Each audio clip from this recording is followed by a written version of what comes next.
Então, beleza. É isso aí. 3, 2, 1. We are live. E aí, Ítalo, você tá bem, meu amigo? Ó, tem uma outra coisa em comum aqui entre eu e o Ítalo, Felipe. O Ítalo é jiu-jiteiro também. Ah, é É, verdade? Que eu faixa? treinei. Cara, eu sou faixa azul, mas treinei muito tempo atrás, cara. Treinei lá pra. Até o ano de 2009, mais ou menos 2008. Porque foi o ano que eu mudei pra Ah, Sorocaba. Faz muito tempo. Mas tem, faz tem tempo, então. lembrança, ó. Entendeu? Deixa eu pegar pra vocês. Eu tenho aqui umas medalhinhas.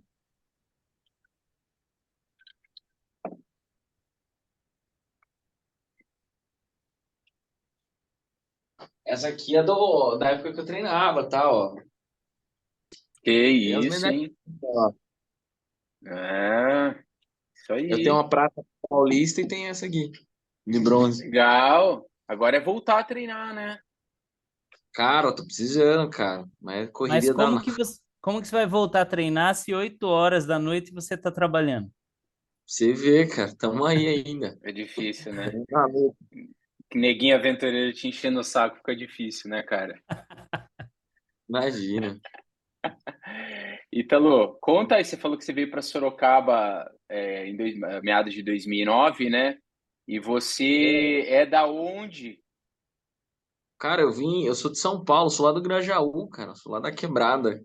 Ah, teu sotaque, eu ia até falar isso mesmo, que teu sotaque não é de Sorocaba nem a pau. É, meio misturado já também, cara. Porque às vezes também quando eu vou no Grajaú, os caras assustam, falam correndinho, eu falo correndinho, chovendinho. Jovendinho. Já tô sorocabano, já virei sorocabano, né, cara? Torço pro São Bento.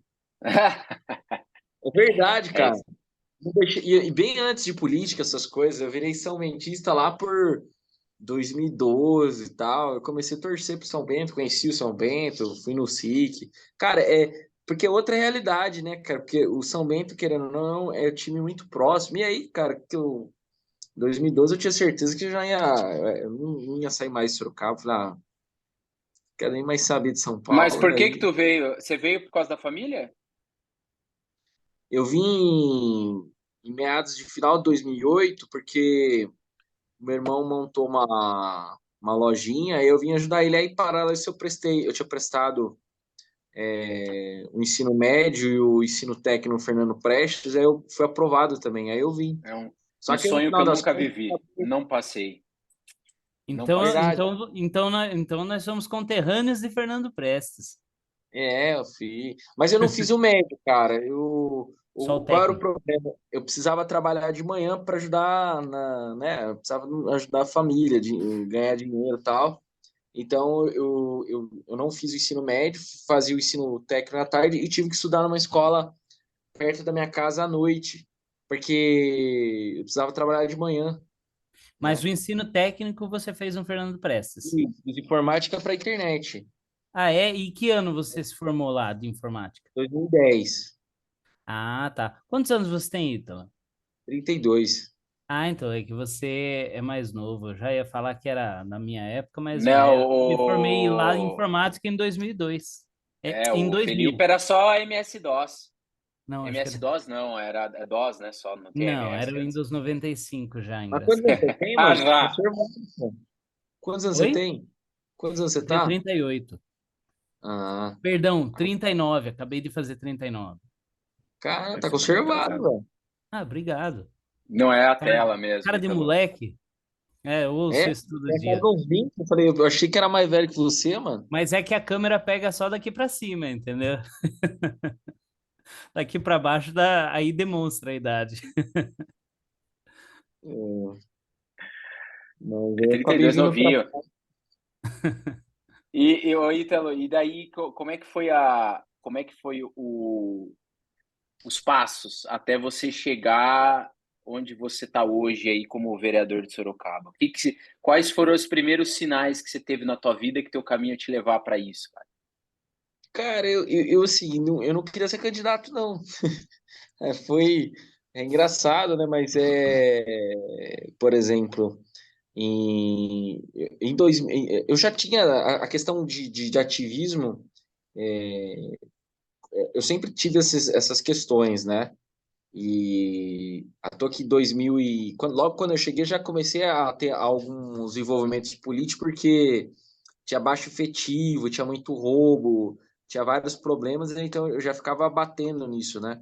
E fora que eu já era liberal, né? Eu já tinha Essa essa questão. mentalidade. Quando eu tinha uns 12 anos, eu não era liberal, eu tinha uma mentalidade mais nacionalista, né? E aí, quando eu tinha uns 16 anos, eu girei a chave. E aí, mas eu já era ativo, inclusive já acompanhava os Estudantes pela Liberdade, lia muito Instituto Milênio, porque na verdade eu mudei minha visão quando eu entrei em debate com um liberal no Orkut, cara. Era um molecão. E aí o cara me detonou os argumentos, eu fui estudar o que o cara falou e comecei a mudar minha visão política. Mas assim, então eu já tinha essa questão ideológica, né? Mas aí, a partir. E sempre fui um aluno na escola de muito debate, de grêmio, né? E é Sempre me envolvi. engraçado isso, né? Porque essa idade é o começo da mentalidade revolucionária na maioria das, pelo menos das pessoas que eu conheci, e a minha foi assim também. Né, essa adolescência, essa coisa meio rebelde, revolucionária. E você foi o contrário, né? Foi Então, o mas, espectro mas liberal que entrou em você. eu tinha essa mentalidade que, assim, eu sempre fui muito de ouvir, cara. E assim, se o cara. Até hoje, se um cara provar que eu tô errado, eu mudo de opinião. Houve um embate, assim, o cara realmente me detonou. Era um cara o cara, ele era meio ligado ao Liber, assim, só que ele era liberal, ele não era, não chegava a ser libertário. Mas aí eu comecei a conversar com o cara e aí... A toa que o cara brigou comigo, assim, brigou com argumentos, né? Depois eu adicionei o cara no Orkut, comecei a ler o que ele escreveu, os livros, indicação, né? E foi aí que começou a andar. E aí, para isso em 2004, 2006, sei lá, um momento assim, né? E aí, já mais velho, quando eu chego em Sorocaba, eu já chego com uns 16 anos. Aí eu giro a chave completamente, né? Tipo, e aí, quando eu chego aqui, começo a me envolver com problema de bairro, problema político mesmo. Eu lembro que tinha aquelas obras atrasadas lá da prefeitura, né? A gente teve até a questão lá do pessoal que chamou o CQC, eu estava junto, a gente levou um bolo na Câmara comemorando as obras inacabadas, né? Isso já entrando aí, acho que em 2012, né? E aí, em 2012, eu já começo a fazer representação no Ministério Público e tal, mas até tinha uma galera que queria que eu saísse candidato. Eu não queria ser candidato. Falei, não, galera, eu gosto do ativismo, mas não tem. Mas já tinha essa questão do liberalismo e tal. Até que não tinha candidato, até que eu me sentia que não era representado. Por exemplo, quando alguém falava de um vereador, uma coisa, eu falava, cara, esse cara não bate com as minhas ideias, né? O cara é estatista, o cara é comunista. Aí em 2014, eu conheci um cara chamado Júnior Silva. Foi minha primeira experiência política, né? Eu trabalhava também, não tinha pretensão política nenhuma. Aí chegou um cara falando assim: ah, eu vou sair candidato. Ele saiu candidato a vereador em 2012, né? Eu apoiei ele, mas porque eu falei algumas ideias para ele, ele optou, né? Ele falou que ia fazer se ele fosse eleito. Eu tô aqui, foi a única conversa que eu tive, assim, mas foi tipo na última semana. Aí esse mesmo cara, em 2014, ele apareceu falando que ia ser candidato a deputado federal e pediu minha ajuda. Eu falei, não, cara, eu te ajudo, tudo, só que eu te ajudo, não quero nada, não quero cargo, não quero nada. E só a única condição que eu quero é que você defenda essas ideias. Você topa defender essas ideias? Aí fiz uma lista, ele falou que topava. E aí eu apoiei ele, cara. E eu só ajudava ele na internet depois da, das, depois das 7 horas, porque eu trabalhava até as 7h30, 8 horas. Aliás, ainda acho que estava na época tava fazendo faculdade. Então eu ajudava ele assim de madrugada, de noite, fazendo a arte, fazendo os textos, alguma coisa assim. E aí esse cara teve 3.000 votos, né? E aí, Como federal, ele saiu como federal, federal. cara. E foi nessa época que em 2014, foi nessa época que eu votei no Paulo Batista. Eu não conheci o Renan, mas eu vi o raio privatizador e eu achei legal. Falei, pô, vou votar nesse cara, né? Eu votei no Junior Silva para federal e votei no Renato Batista, no Paulo Batista para deputado estadual, que é o raio privatizador. Mas mesmo assim não tinha pretensão política nenhuma. Aí veio 2014, final de 2014 e tal. Eu conheci o Kim do Estudantes pela Liberdade, eu não era membro do Estudantes pela Liberdade, mas conheci os caras, né? E aí eu vi cara, quando eu entrei no MBL, só pra você ter ideia, a página do Facebook do MBL tinha acho que 2.000 pessoas, né? Caraca. Tinha duas, porque eu vi alguma coisa assim, movimento popular liberal. Eu achei isso diferente. Eu falei, pô, mano, não existe um movimento popular liberal. Eu quero ajudar esse negócio. E E era aí o eu nome mandei do MBL antes? Era Movimento Brasil Livre já. O logo era Ah, diferente. tá. Ah, tá. É que você falou Popular Liberal, eu achei que era o mesmo que tinha mudado. Não, o nome do o MBL, ele surge como Renovação Liberal, né? Ele surge em Vinhedo, Hum, né? Só que ele vai. O MBL que a gente conhece, o esqueleto do MBL vai surgir em Vinhedo. O MBL que a gente conhece atual vai surgir no final de 2014, assim, que já tá. é das manifestações da Dilma. Mas Uhum. o Renan, junto com os moleques, já tinha uma movimentação lá em Vinhedo. Só que, por exemplo, nessa época não tinha nem o Kim nem nada. O Kim vai aparecer nesse ano aí. Só depois. O Kim era o porta-voz dos Estudantes pela Liberdade. Inclusive, o meu chefe de gabinete, o Dr. Lucas, nessa época fazia parte dos Estudantes pela Liberdade. Inclusive, ele era da turma do Kim. E aí eu mandei mensagem pro Face do MBL, falando, olha, galera, eu queria acompanho o Kim e tal, e queria trazer esse movimento para Sorocaba, porque eu queria ajudar aqui. E eu não tinha nem ideia, cara, das manifestações da Dilma, né? Só para você ter ideia. E foi a primeira missão, Uhum. porque daí, quando veio a questão do impeachment, isso já em janeiro, o que a gente fez? A gente pegou, criou uma página do Facebook do MBL Sorocaba, um grupo de WhatsApp e tal, e aí a gente funda o MBL Sorocaba. A primeira reunião do MBL foi eu, eram 8 pessoas, Ah, né? então é Aí eu velhinho, o MBL em Sorocaba é velhinho já, quase 10 anos, pô. Mas eu sou o 01, Ah, cara. Eu sou o olha número 1. só. Mas esse pessoal que fez reunião com você, fora você, os outros 7 continuam apoiando o MBL ou fazendo parte do MBL regional de alguma forma? Alguns sim, cara. Desses daí, tem uns que continuam simpatizantes, que eram liberais mesmo, mas tinha alguns que era bolsonarista, por exemplo. Porque antigamente, quando no início ali, Naquela né, época, bolsonarista já? tudo junto. Já tinha, não é bolsonarista assim, tipo, olavista, né? Que Ah, era. na verdade, era o início do movimento Era o comecinho mais nascendo ali. olavista, né? E tinha cara que, tipo, meio do. Por exemplo, tinha o Márcio Graciano, que ele era um cara que ele veio do movimento antipetista, né? Então ele era. Então tinha o Graciano. Esses daí apareceram no primeiro mês ali. Quando a gente cria a página do MBL Sorocaba, essas pessoas aí mandam mensagem. Mas inicialmente o grupo eram liberais mesmo.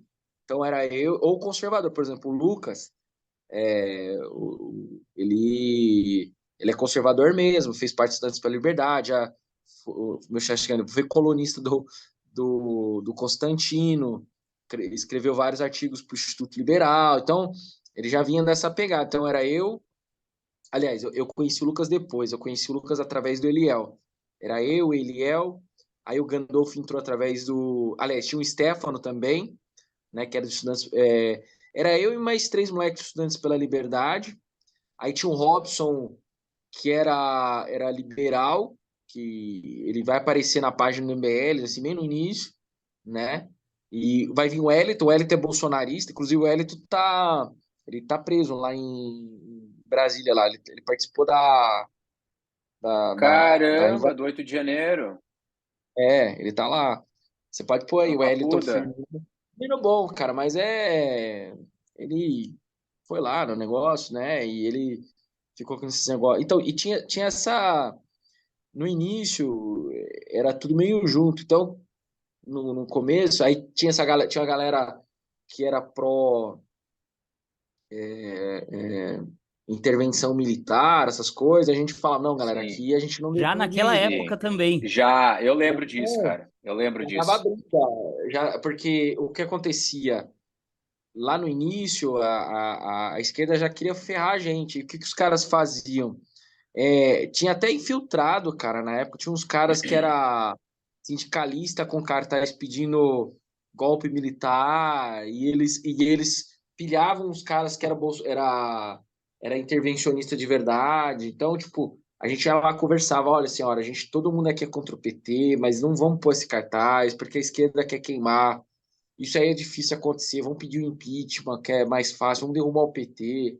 Então a gente já tinha treta, cara. Teve um evento mesmo teve um que foi uma treta mesmo. Tipo, a polícia teve que pegar o cara na intervenção militar porque o cara queria tomar o microfone, cara, ficou louco, cara, né? E a gente falou, não, meu irmão, olha, a gente respeita você, mas a gente tá aqui pelo impeachment, não pela intervenção. E aí, naquela época, a imprensa, cara, queimava a gente por conta dessas coisas, assim. Os caras ficavam batendo, falando que a gente era movimento anti-nordestino, era separatista, queria a volta da ditadura. Então a gente teve todas essas dificuldades aí no início de 2015. Mas aí, mas foi legal, cara, porque aí eu lembro que naquela época foi muito engraçado que o Facebook, ele aceitar o Facebook naquela época, em páginas de essas comunidade que fala, que era. Também. Grupos, né? É, grupo. O É que grupo comunidades era mais no Orkut, né? Que acho que tinha é mais no YouTube, Então, esse mas perfil de comunidade. já Mas não, nessa não, época eu não- acho que já era Facebook mesmo. era Era Facebook, grupos. cara. Eu não, pra você ter ideia, eu nem pra você ter ideia, como eu não tinha nem pretensão política, eu não tinha perfil no Facebook, cara. Eu tinha o perfil da loja. E eu não usava porque postava coisa política. Eu ficava usando porque quando eu tive aquele debate do Orkut, depois, lá por, sei lá, 2000 e pouco, por volta de 2009, 2010, eu fiquei longe de rede social, fui estudar, prestar vestibular, essas coisas. E aí, e também por causa do trabalho. E aí, em 2000 e por causa da loja, né, eu tinha um perfil da loja. E aí, o que aconteceu? A gente pegou, criou uma página, eu criei tinha um perfil do MBL Sorocaba, né, que podia criar naquela época. E aí, a Tainá, que é uma menina que entrou no MBL, ela tinha criado o evento, né? E o que a gente fez para fomentar o evento dela? Porque já tinha, sei lá, umas 300 pessoas confirmadas e umas 800 pessoas falando que tinha intenção e tal. A gente catou, ela entrou no MBL, ela foi uma das fundadoras também no MBL Sorocaba.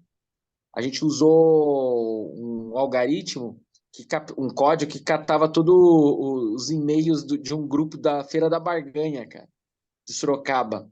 Aí a gente catou esse mailing e o Facebook nessa época aceitava e-mail e era ilimitado. Não tinha, depois que eles foram limitando para 1.000, depois passou para 500, hoje acho que é 300, ficou uma frescura.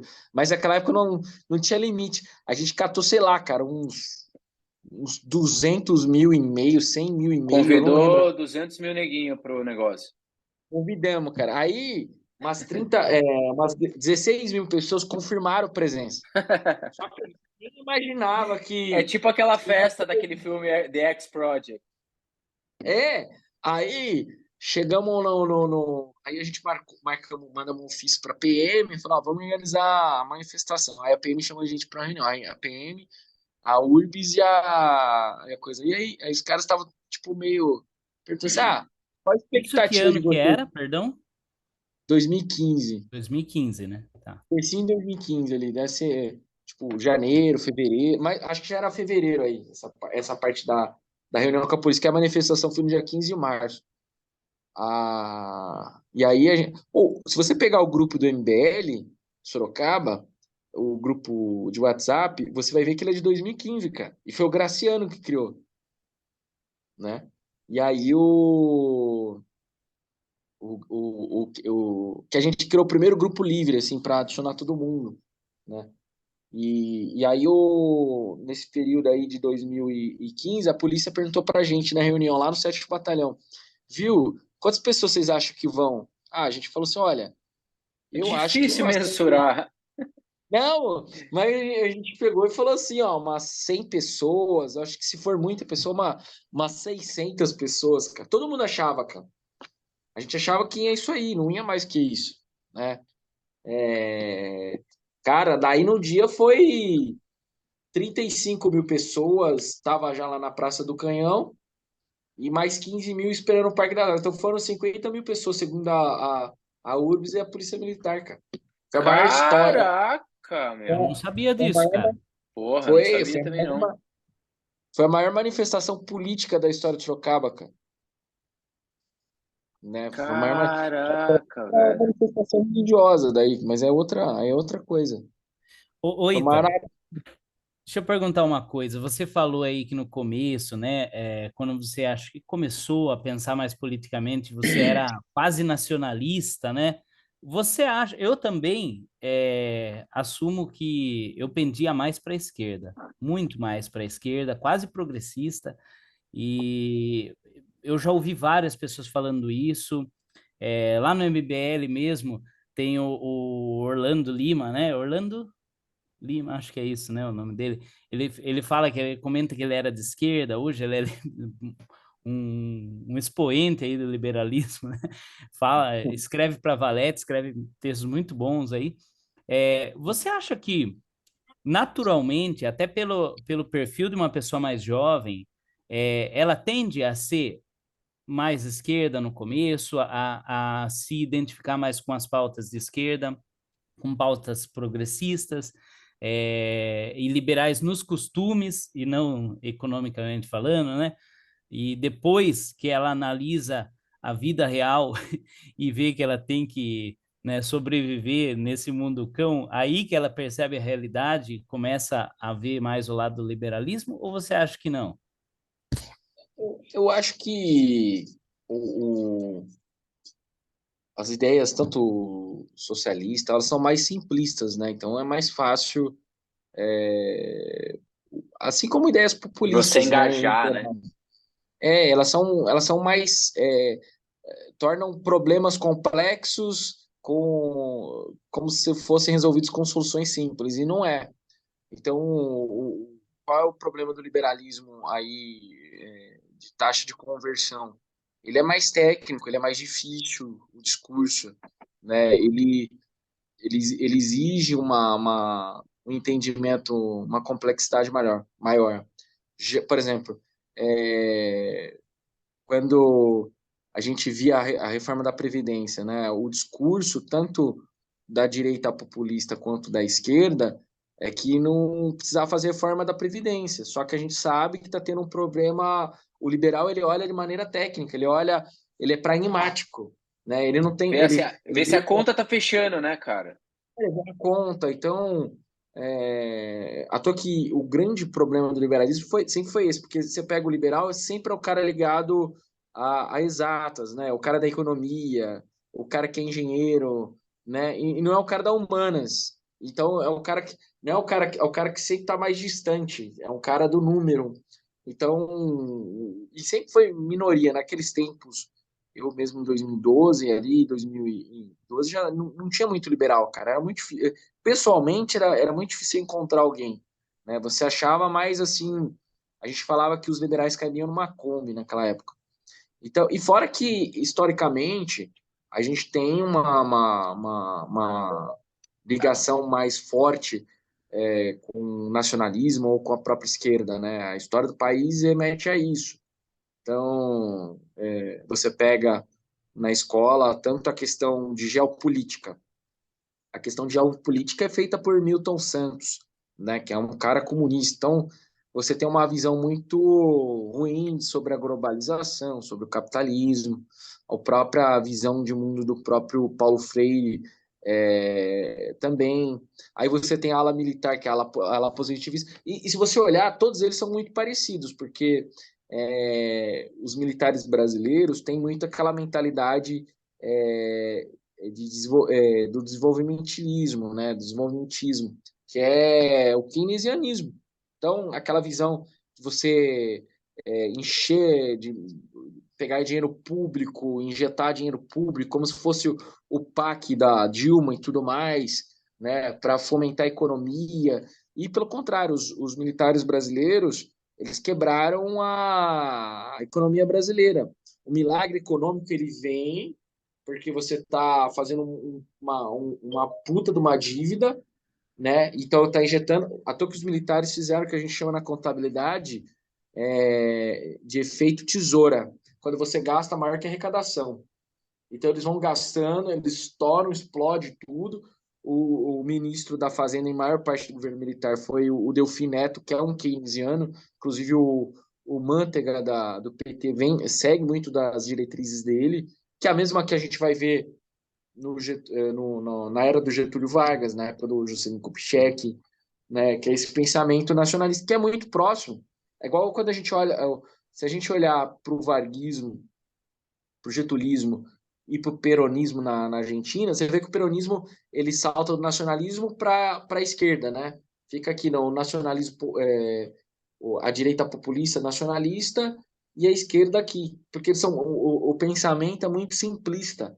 E a gente teve essa visão. Então, os militares brasileiros endividam o Estado brasileiro, eles fazem o efeito tesoura, e à toa que quando eles caem no governo, porque tem uma crise econômica, à toa que a primeira coisa que o Sarney faz quando ele assume declarar a moratória. Né? Ele declara ou seja, porque o Estado não pode declarar falência se declara moratória. E a gente vai, durante os próximos anos vamos dizer assim, da redemocratização, a gente vai viver a inflação por conta da hiperinflação gerada pelos militares. Por causa desse endividamento, eles continuam imprimindo cédulas, né? Agora, Aí deixa eu você só vê... pegar esse ponto rapidinho, desculpa te interromper, Ítalo, mas assim, pelo menos o que eu menos escuto, o ponto que eu menos escuto falar, isso que você falou é interessantíssimo.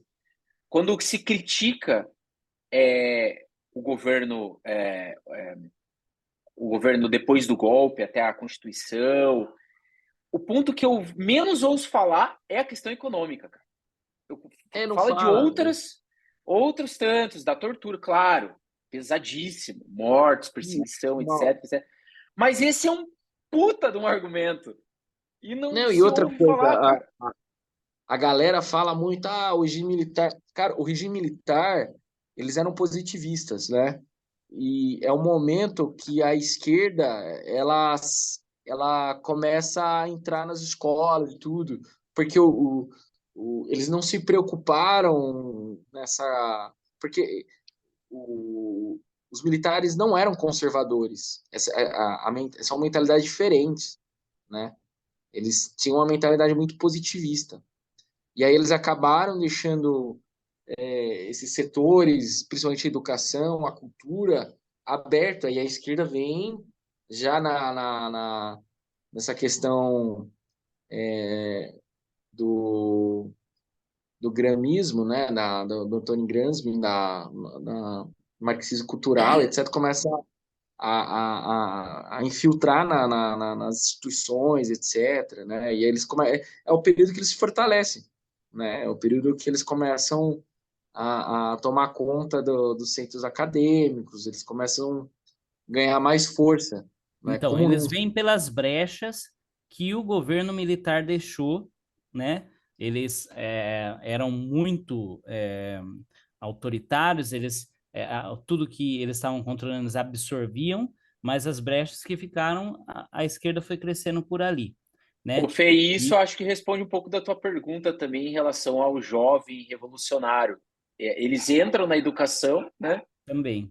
Mas o que eu ia colocar é o seguinte: essas brechas que inclusive, a gente tem que né, ocupar agora, porque, por exemplo, foi o tema do Congresso, né? O primeiro painel falou disso, né? Toda a parte cultural, a parte educacional, né? Tá tomada, saúde, tá tomada pela esquerda, né? A gente não tem produção cultural de direita hoje no Brasil. E essas brechas a gente não pode deixar, porque é por ali. Mas é muito por conta desse pensamento, né? Eu tinha, olha, eu tinha até uma visão antigamente, e eu mudei muito isso por conta do MBL,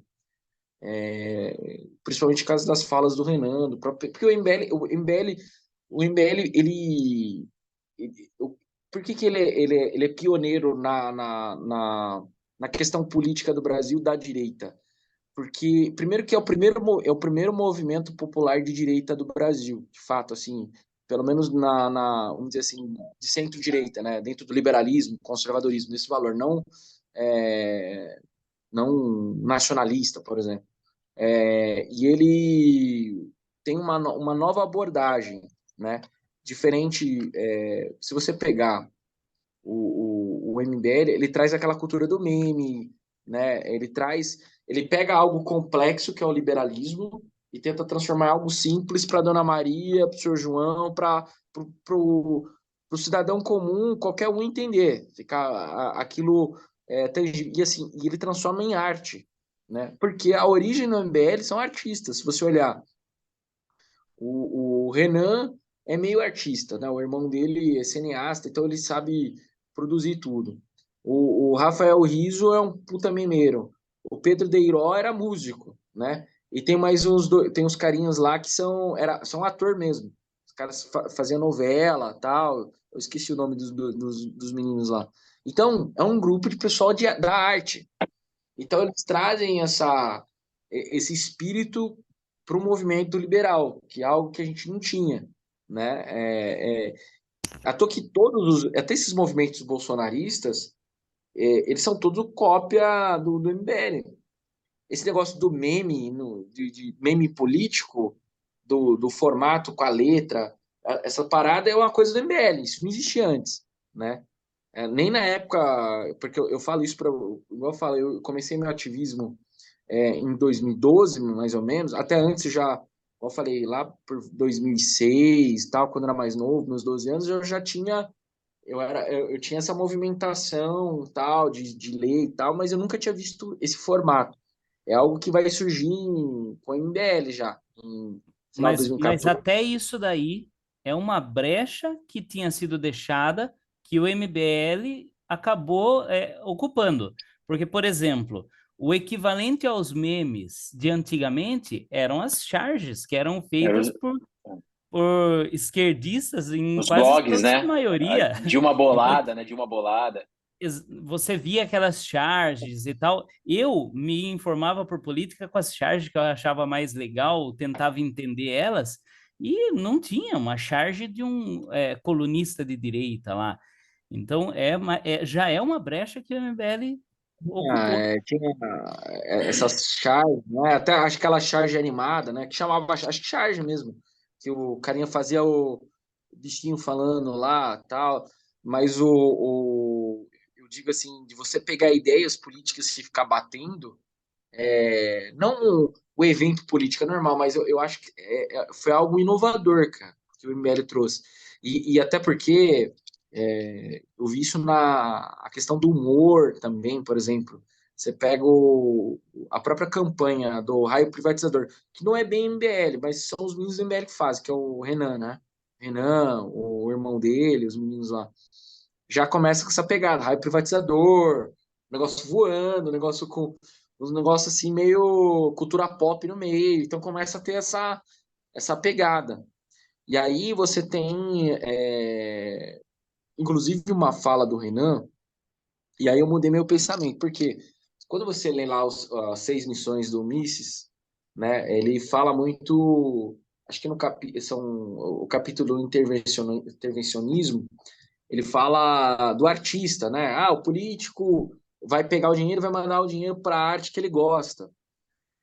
Então, o liberal tinha muito esse... Eu mesmo tinha esse pensamento, eu achava, por exemplo, que tinha que acabar com Secretaria da Cultura, com o Ministério da Cultura. Cara, hoje eu penso completamente diferente, em muitos casos do MBL. E também agora no poder também eu entendo melhor isso, porque quando você destrói, tipo, você tira a boa cultura, vem a contracultura. E a gente está vivendo um momento que tem empresário, inclusive de esquerdista, pega o próprio Lehman, né, e vários outros. Os caras financiam essa questão de cultura woke, eles financiam artistas, eles forçam as empresas e a mentalidade seguir esse caminho. Então tem uma questão muito cultural aí, e a esquerda ela é esperta.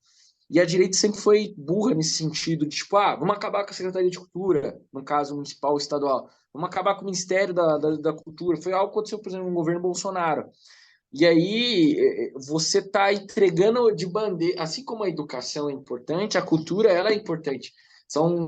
E é algo irreversível. A gente está vendo isso na Europa. Europa, que não vai ser mais Europa daqui a uns anos, os caras mexeram muito na cabeça das pessoas, né? A gente vê isso nos Estados Unidos, né? A Então, gente vê isso no...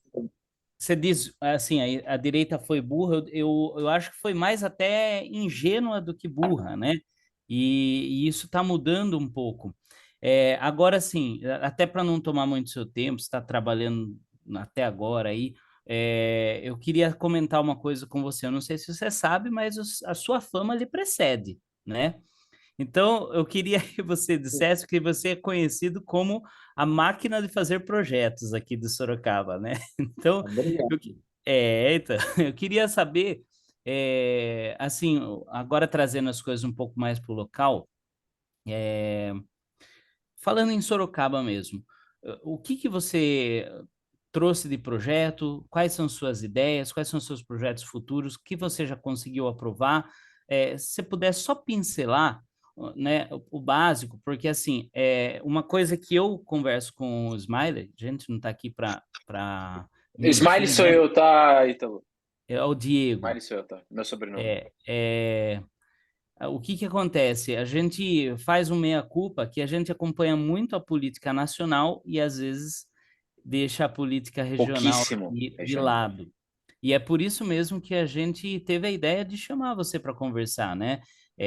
Porque a gente queria entender um pouquinho mais para depois tentar é, divulgar isso, né? Trabalhar isso com os amigos, com a família e de repente até numa forma mais ampla para a cidade e região. Então, você poderia passar uma pincelada dos seus principais projetos, o que que Ô, você... Ítalo, só por favor, antes dessa resposta, dá um passinho atrás só e fala o seguinte: ano que vem, ano de eleição, dá uma resumida aí o que que um vereador faz e o que que você recomenda ao cidadão, quais indicadores você recomendaria o cidadão acompanhar dos seus vereadores, e aí se já conecta com os teus projetos.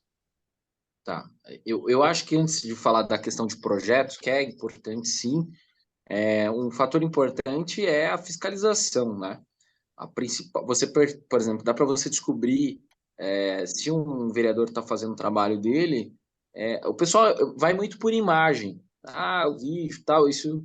As fiscalizações em locos a gente faz bastante, com muita frequência. Eu tive a oportunidade, por exemplo, em estar em todas as unidades de saúde, todas as unidades escolares, são várias, né? Mas ao longo desses 3 anos, a gente foi em todas, né?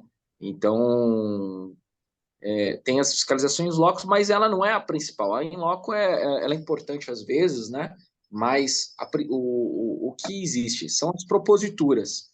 As proposituras incluem os projetos, as indicações, mas existe uma delas que é muito importante, que é o requerimento. O requerimento serve para você investigar o executivo. Você faz um questionamento, né, sobre alguma questão, você solicita, às vezes, documentos por requerimento. Então, o requerimento é importante.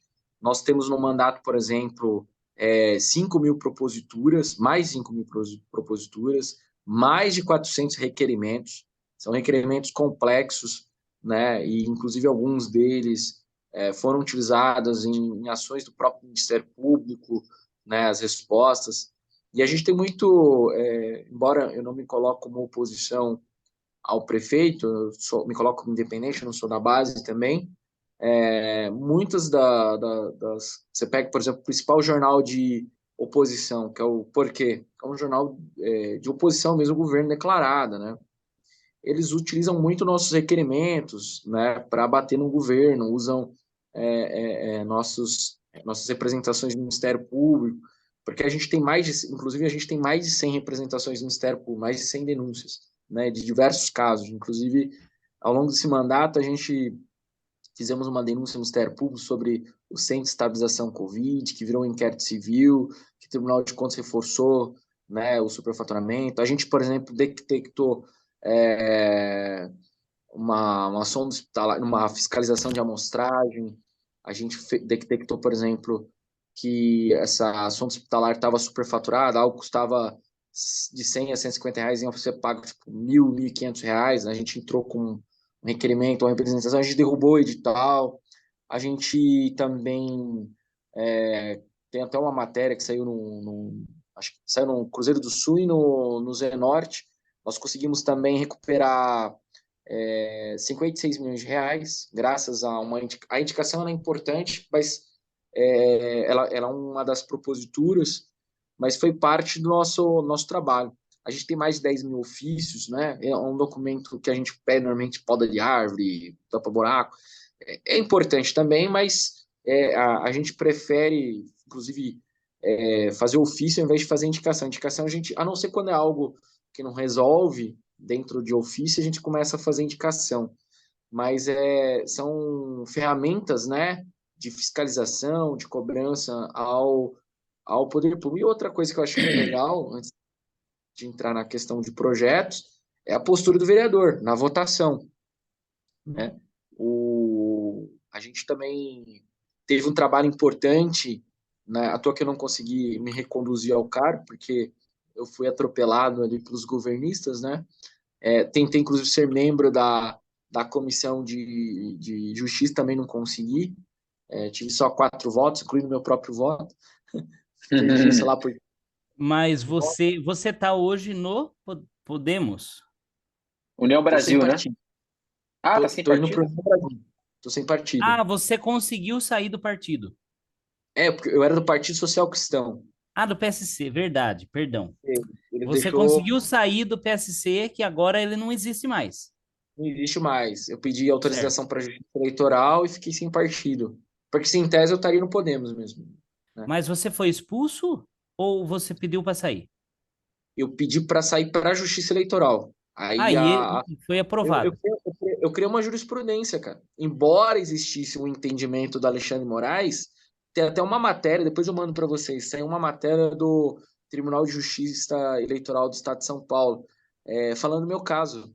Eu peguei o entendimento do Alexandre Moraes, ele tinha, de fato, o Alexandre Moraes tinha um entendimento que quando havia a incorporação do partido, a pessoa poderia sair porque o estatuto era diferente, tal, mas era um entendimento, não tinha nenhuma jurisprudência, não tinha nenhum caso julgado. E o que eu fiz? Eu fiquei com medo, porque, cara, eu falar pra você, tudo muita loucura, cara, que acontece. Eu tenho muito medo, tal, os caras são loucos para me ferrar, né? Inclusive, depois eu conto até minha história. Quando os caras descobriram que eu ia ser candidato a primeira vez, a Polícia Federal investiga até hoje, falsificaram uma assinatura minha, me filiaram na última semana num partido que eu nunca filiei, me impugnaram um monte de rolo. E aí, eu tenho muito medo dessas coisas. Então, o que eu fiz? A gente fez como ação, mandamos para a Justiça Eleitoral e a Justiça Eleitoral autorizou. E aí sai até uma matéria. Se você for lá tem um caso, tá no site da Justiça Eleitoral lá. Vereador de Sorocaba consegue sair de partido por justa causa, alguma coisa assim, título. E aí voltando, falando na nossa parte do projeto, Desculpa, só eu... para completar essa daí que eu não entendi. Você conseguiu sair na justiça porque acabou o partido ou não tem nada a ver? Isso, porque o partido foi incorporado. Ah, tá. Ele foi incorporado por qual? Pelo Pelo Podemos. Podemos. Ah, tá, entendi, perdão. Desculpa, agora eu entendi. Por isso que. Então, e daí você criou essa jurisprudência de que, como ele foi incorporado, você não se filiou ao Podemos, então você tem o direito a se desfiliar. Isso. Eu vou mandar depois para vocês o link para Interessante. vocês verem. A gente criou uma Nem estava jurisprudência. sabendo. É Legal. engraçado, cara. A gente criou, cara, a gente criou várias jurisprudências. Por exemplo, na nossa pré-campanha não, lembra desse ato que eu falei para você que os caras me filiaram na última semana sem eu saber, para prejudicar? Acontece. Quando a gente descobriu, porque você tem até um prazo, 6 meses antes, normalmente, da eleição, para mudar de partido. Então, o cara foi lá e me filiou na última semana. A Polícia Federal investiga até hoje esse caso, né? Filiaram eu e o Cacheiro. O Cacheiro é até secretário hoje de segurança. E aí filiaram eu e ele. E o que aconteceu? Tem um prazo para você se defender, só que isso é muito perto da justiça. Só que a gente entrou com uma ação antes. E aí a polícia a polícia não, a Justiça Eleitoral me devolveu para o meu partido. Questionaram o PSL não tinha ficha de filiação, porque eu nunca filiei no PSL, me devolveram o PSC. Mas me filiaram lá porque a gente tinha feito uma representação no Ministério Público na época, contra Jaqueline, veio o GAECO, aí alguém querendo me filiar, me filiou lá. Mas falsificaram, Nossa. mas Hã? falsificaram a assinatura. Falsificaram assinatura. Me filiaram lá, cara. Nunca me filiei. Pra você filiar, você precisa de assinatura. Filiaram eu e o Cacheiro. Né? A Polícia Federal investiga tudo. O Cacheiro, na época, ele que registrou o boletim de ocorrência, ele da Polícia Civil. E Hum. aí a polícia começou a investigar. Né? E aí quando. E assim, o detalhe, quando eu fui, vamos dizer assim, repatriado, né, devolvido, beneficiou ele também. Ele se beneficiou da minha jurisprudência. A minha sentença serviu para ele. Rapidinho Né? ainda. E até Foi. hoje, nada de encontrar os responsáveis. Não, cara.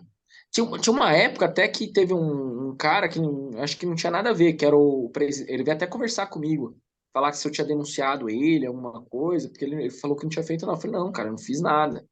Né? A Polícia Federal intimou o Fernando Marques, que era. Hoje ele é diretor de área da prefeitura. Mas não foi ele. É porque ele era o presidente do PSL naquele período, entendeu? Aí a Hum, Polícia Federal intimou ele. Isso acho que foi no ano passado. Mas assim, Ah, não fiquei sabendo porque assim, quem abriu o boletim de ocorrência foi o Cacheiro, né? Tá no nome dele. Mas cara, investigam. que doideira, não. Nossa, negócio de máfia mesmo, né? Cara, tem até Cara, um. que na verdade, eu doideira, penso velho. diferente. É um negócio assim de amador. O cara fala, Cara, se mas não for, não acharam vai dar até nada. agora. Mas como é que, assim, a investigação tá rolando. Mas como você vai saber quem que fez? Eles vão ter que responsabilizar alguém, mas nunca vai saber quem que Então, realmente mas, falsificou lá. mas cara, olha o desfecho da história. Por um triz, o cara não correu o risco Não, de. Podia ter dado é, muito errado. eu vou te contar, quando eu entrei no PSC, depois disso daí, o que aconteceu? O Irã, é um cara muito decente, que é o presidente. Inclusive, é o presidente hoje da União Brasil. Então, mas além dos próprios meninos, que é o principal fator que o PSC, eu também tenho uma certa confiança no Irã, porque ele é conhecido no meio político por ter palavra. E ele tem, cara. Todos os acordos políticos que a gente fez, ele honrou. Mas o que aconteceu? Eu tinha um medo da época da turma pedir minha cabeça para ele. O pessoal foi pedir, cara, minha cabeça para ele na época. Depois disso ainda. Ele mostrou a mensagem assim no WhatsApp. Lógico que eu não. Mas ele mostrou lá. O cara pedindo minha cabeça assim. Aí eu agradeci ele. Eu falei, não, pô, obrigado, cara. Realmente, os caras, tipo, nego fudido pedindo a minha cabeça. E aí depois disso, já durante a eleição. A gente acabou coligando com a turma do Jaqueline, né? A gente teve outro pau também. Porque na época da eleição, a gente recebeu uma denúncia no Pardal e eu não sabia, cara. E era uma coisa muito boba. A gente recebeu uma denúncia, 5 denúncias. 4 de Facebook e uma sobre camisa. O que a Justiça Eleitoral só queria nota fiscal, nada demais. Só que, por quê? As postagens no nosso Facebook deu algum bug e sumiu o CNPJ de cima. Só que embaixo tinha na arte assim, a Justiça Eleitoral só queria a nota fiscal para saber se estava sendo impulsionado dentro das regras, né, com o recurso, e estava tudo declarado, estava tudo certinho, só precisava da nota fiscal, né, e da prestação de contas lá. E o outro, da camisa, a mesma coisa, porque em 2018 não podia fazer camisa de candidato. A gente foi o primeiro candidato a fazer camisa, assim, ninguém nunca tinha, todo mundo tinha medo, cara, a gente fez porque o Lucas, cara, é um cara muito atualizado, então a gente sabia que podia fazer. E a gente fez. A Justiça Eleitoral queria a mesma coisa, só queria a nota fiscal da camisa. Só que acontece, tinha um prazo para isso. Só que a denúncia não chegou para mim, candidato, chegou na coligação. E a coligação não me informou, cara. E aí a gente perdeu o prazo lá da defesa. Hum, Só que aí o Lucas entrou com aquela tese de, tipo, não importa o prazo, importa que você é inocente. Aí a gente conseguiu absolver disso, né? Então, cara, a gente foi enfrentando várias mutretas, assim, né? Eu tô querendo lembrar de uma coisa aqui, porque você falou que conseguiu recuperar aí só através de requerimentos e tal, 56 milhões. Isso tem a ver com aquele caso da Santa Casa ou não tem nada a ver? Eu Não, não era tô um muito por recurso dentro. da. Esse negócio aí era um recurso do Fundo Nacional de Educação, né? O Fundeb, né? O Fundo Nacional de Educação Básica, se não me engano, acho que é o nome completo. O que acontece foi que a gente tinha, o munícipe tinha uma escola da Zona Oeste que tinha falado, olha, aqui tinha uma promessa de uma escola e tal, e tinha um recurso para isso, né? Acho que gestão Panunzio, se não me engano. E aí a gente foi verificar. A gente fez um requerimento, começamos a puxar a escola. Só que aí nesse rolo todo a gente descobriu que realmente tinha um recurso, e não era só dessa escola, era de 14 unidades escolares, que era esse recurso. Mas onde E estava a gente, alocado esse recurso? ele é uma verba federal, né? Tava num fundo. O, tava no fundo, só que ela não foi, acontece, estava no governo federal, só que precisava de documentos para destravar. O que acontece? Ah, A gente perde muito recurso estadual e federal, às vezes por falta de projeto ou continuidade do projeto. Você precisa abastecer ele com documentação, movimentar ele, né? E aí ele ficou parado, cara. Ele ficou parado tudo. Ele entrou no governo Crespo Jaquim parado, entrou no governo Manga parado, e inclusive corria o risco de perder esse recurso aí. Tinha um prazo lá que ia voltar para o governo federal. E tipo assim, eu acho que era 2, 3 meses. Aí o que a gente fez? Eu liguei na época pro Kim, o Kim colocou a gente lá em contato com a Vanessa Domecq e tal, e aí a gente conseguiu, essa Vanessa Domecq conseguiu auxiliar a gente pegou os documentos que faltavam, tinha um rapaz de Guarulhos que era especialista nisso, a gente chamou ele e tal, a gente pegou e fez tudo certinho. E aí a gente fez uma indicação para pro CAD, né, mostrando que precisava, alinhamos com o MEC, né? Na época também o general Pertinelli ajudou a gente, né, na movimentação, e aí a gente conseguiu, junto lá, e pressionando o CAD, destravar o recurso. Essas escolas que o Manga vai inaugurar faz parte desse recurso, verdade. né? Interessantíssimo. massa, É, então, se massa. você olhar, foi na época capa do Zenorte e também saiu no Cruzeiro também. Teve uma matéria da Cruzeiro FM também falando só dessa questão aí. Interessante. Como você falou de educação, eu lembrei de um fato. Só que eu não vou precisar exatamente, não vou conseguir lembrar exatamente da notícia. Mas parece que aqueles casos que inclusive foram originados por verba advinda do orçamento secreto, né? E teve uma série de casos de compras de kits de robóticas faturados. Parece que tinha um caso desse em Sorocaba, não tinha? O de Sorocaba tem os bens do prefeito tá bloqueado, tudo, mas não é desse recurso federal. É Ah, Esse não uma. recurso tem nada a federal, ver com orçamento quem secreto. tava envolvidaço era o Lira, que foi É, mas, engavetado pelo Toffoli agora. mas Agora não não. é. Não tem ligação com o caso federal. Ah. É um caso.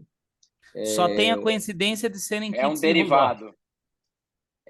Tem a questão do kit robótica e tal. Ah, É tá. porque como é um produto novo, às vezes os caras, né, pode tirar proveito, tudo. Mas esse caso aí andou, cara, que Sorocaba, né, bloqueou os bens, tal, o secretário de Educação tá afastado, Mas chegou a bloquear do prefeito? Do tá próprio bloqueado, Manga? tá Verdade. bloqueado, verdade. Você já Ainda viu aí? bloqueado, né? Então não finalizou esse caso ainda, ainda está em investigação. Tá Caramba. andando. É E um eu tinha inquérito, quase certeza que era, até comentei com várias pessoas, eu achava que tinha a ver com orçamento secreto. é um inquérito do Ministério Público já inclusive judicializado. Entendi.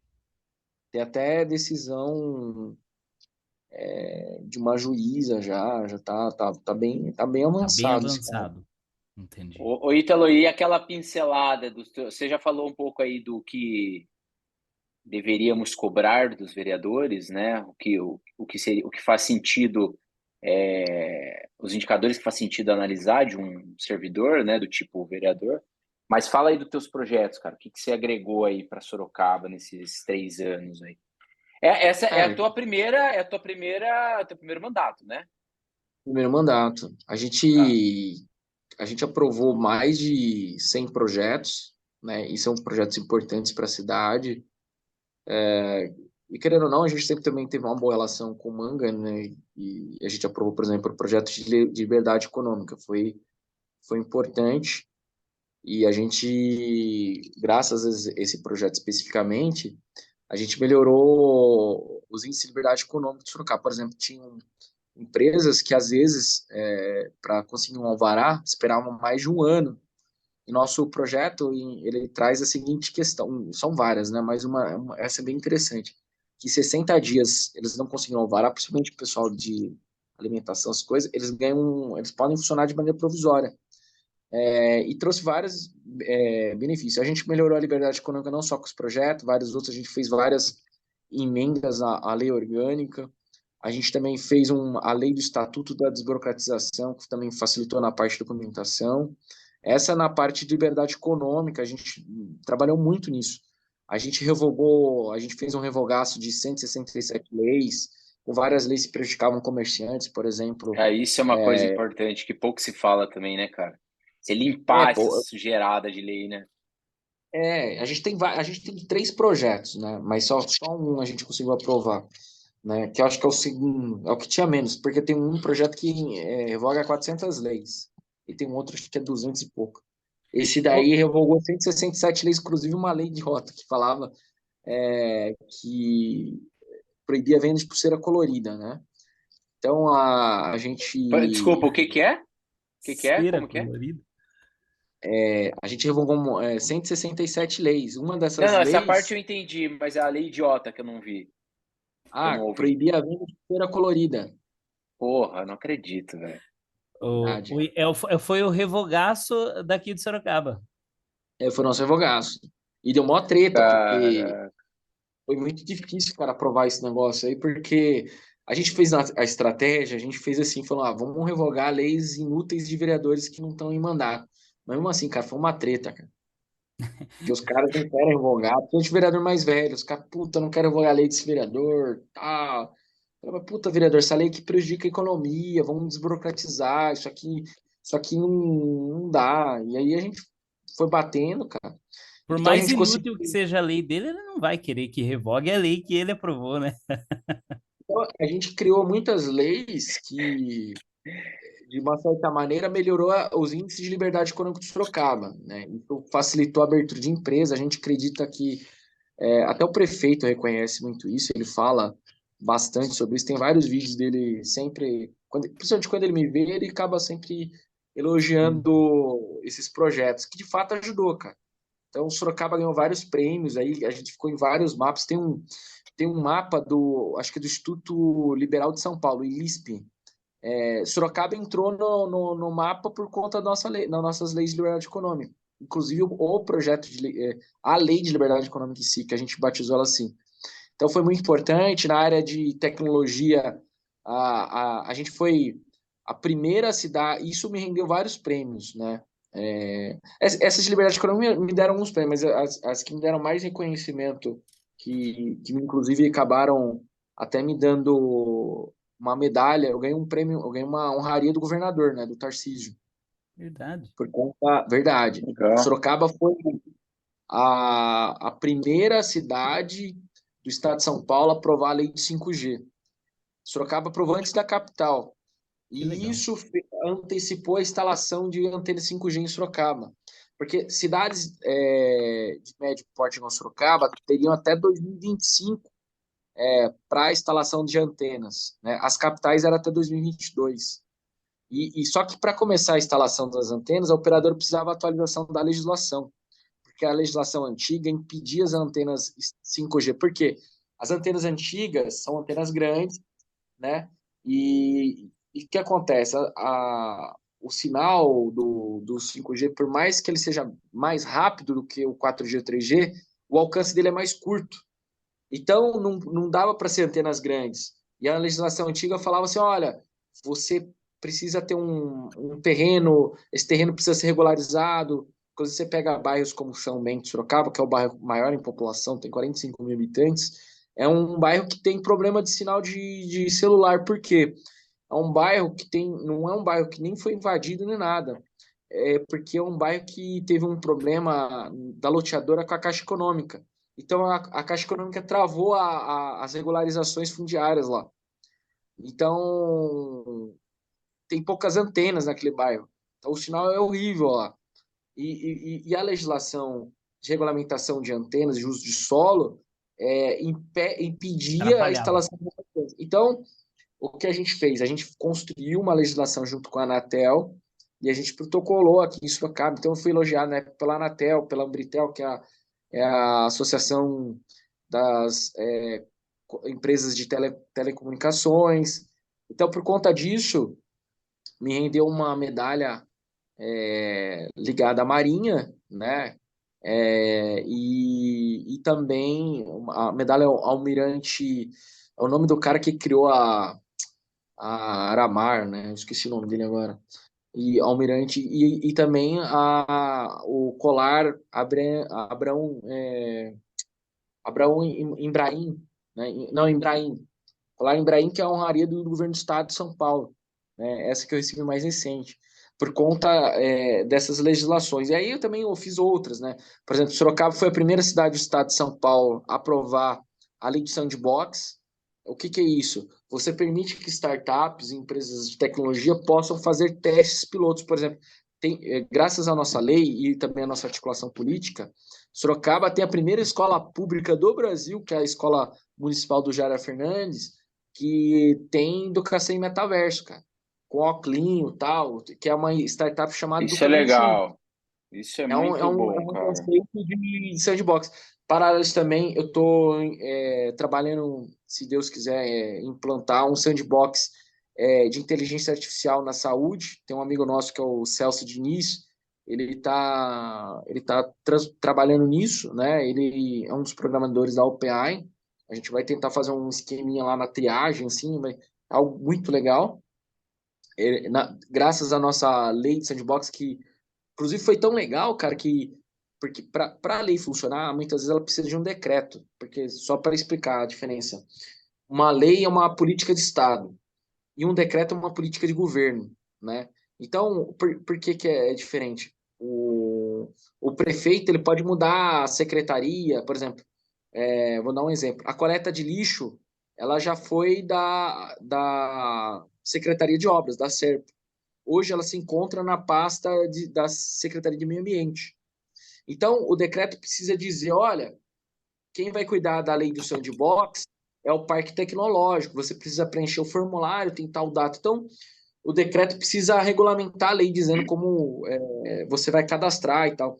Então, para assinar o decreto, foi um evento muito legal, foi no Parque Tecnológico, assinou eu, o prefeito, o presidente do Parque Tecnológico, na presença do vice-governador, cara. Foi muito legal, um telão, assim, foi um evento muito legal. Porque essa linha foi realmente, ela foi bem pioneira. Além Fenomenal. disso, é bem legal. A gente também fez o Marco Municipal das Startups. Ela traz vários princípios legais, tipo, ela pega, porque a lei federal, se você, é igual a lei de liberdade econômica, se você não tem a lei municipal, a regulamentação municipal, às vezes a lei fica inócua. Então ela pega a lei Uhum. federal, ela traz questão de comenda tecnológica, ou seja, permite, por exemplo, eu tenho um problema no Rio Sorocaba, eu quero contratar uma startup para resolver aquele problema. Então, foi um projeto de lei muito legal, né, que esse também do Marco Startup. A gente também a gente reduziu impostos. Eu tenho 3 leis, duas que reduziu o ISSQN das startups. Isso é lei já, né? Reduziu o ISSQN de 5% para 2%. Isso ajudou a atrair empresas também para o Sorocaba. Por exemplo, a SX Negócios foi a gente que trouxe, cara. Uma puta conversa. Foi uma puta conversa muito louca. O Santander queria uma ajuda para localizar as bancas de jornais em Sorocaba, porque eles tinham um projeto social de revitalizar as bancas de jornais, para não deixá-las morrerem. Eles transformam as bancas de jornais em correspondente bancário e tal. E eles queriam uma ajuda, porque não sabia e tal. E aí a gente foi conversar com eles e a reunião foi lá no prédio deles, onde que é o antigo Banespa, né? E aí a gente conversando com eles e tal, a gente falou das nossas leis, nossos projetos de incentivo fiscal e tudo mais, das leis de incentivos fiscais de SSQN para startups, empresas de tecnologia. E aí eles se interessaram, porque é o seguinte, eles tinham o Santander, o SX Negócio, é um braço do Santander. E aí aconteceu, eles marcaram uma reunião nossa com a SX Negócio.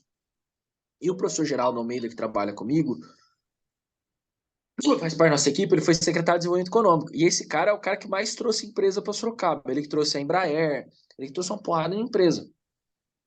E ele participou dessa reunião, né? Ele, das duas, né? E aí a gente conversando, os caras interessaram, depois a gente marcou uma reunião com o Manga e deu certo. E esse X negócio veio para Sorocaba, cara. Eles estavam indo para Jundiaí. Aí eles ficaram aqui porque o prédio do Banespa, eles não usavam 5% do prédio, cara. O prédio era gigante. Aí eles transferiram a central deles para outro lugar e usaram o prédio para esse X negócio, gerando 1.500 empregos E o diretos em fato do Sorocaba. ISS ser 2% também pesou bastante nisso. Pesa muito e ajudou muito. A gente ganhou mais competitividade, porque outras empresas, tipo o Vale, que é o Vale do Silício lá de Osasco e tal. Aliás, eu tenho um trabalho nisso. Eu tenho vários, essas são as leis que foram aprovadas. Tem outros projetos. A gente também conseguiu isentar IPTU para a economia criativa, né, que envolve não só startups, mas a parte cultural, etc. Né? Logicamente, a gente vem brigando para que haja um decreto dessas leis para que facilite. É possível conseguir ser beneficiado dessas leis, mas isso exige hoje um grande esforço. Você tem que ir na Secretaria da Fazenda, muitas vezes até acionar a justiça e tal. E se tivesse decreto era mais fácil. Falando, olha, a Secretaria da Fazenda é que cuida, você tem que preencher formulário e tal, sabe? O decreto é importante por causa disso. A gente também tem uma outra lei que é muito importante, ela não está sendo colocada em prática, mas ela é um projeto de lei muito legal, que você permite convênios com as universidades e você consegue remunerar as universidades, fazer tipo hackathon, não só para universidades, mas centros de tecnologia, desenvolvimento e tal, também para solucionar problemas da cidade. Olha, eu quero despoluir o Rio Sorocaba, vamos fazer um desafio aí, eu tenho tanto. Então, quem tem uma solução? Então, você consegue fazer um hackathon, você consegue contratar os professores Rodar, universitários. tipo, umas rodadas de negócio, né? Legal isso. Não só isso. Por exemplo, Executar mesmo. executar, por exemplo, Sorocaba tem problema na engenharia de trânsito. A gente desconfiava que não tinha engenheiro de trânsito em Sorocaba. A gente confirmou isso. Não tem. Não tem engenheiro de trânsito de formação. Não tem um cara formado nisso. Sorocaba. Não existe. A gente descobriu isso com o próprio setor de engenharia. Então, você vê lugar que precisa de lombada, não tem.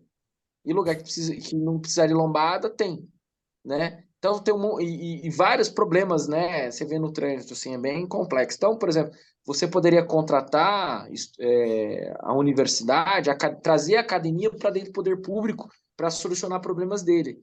Isso é importante, isso traz economia, traz mais eficiência. Então, é uma lei que também eu tenho muito orgulho, uma lei bacana.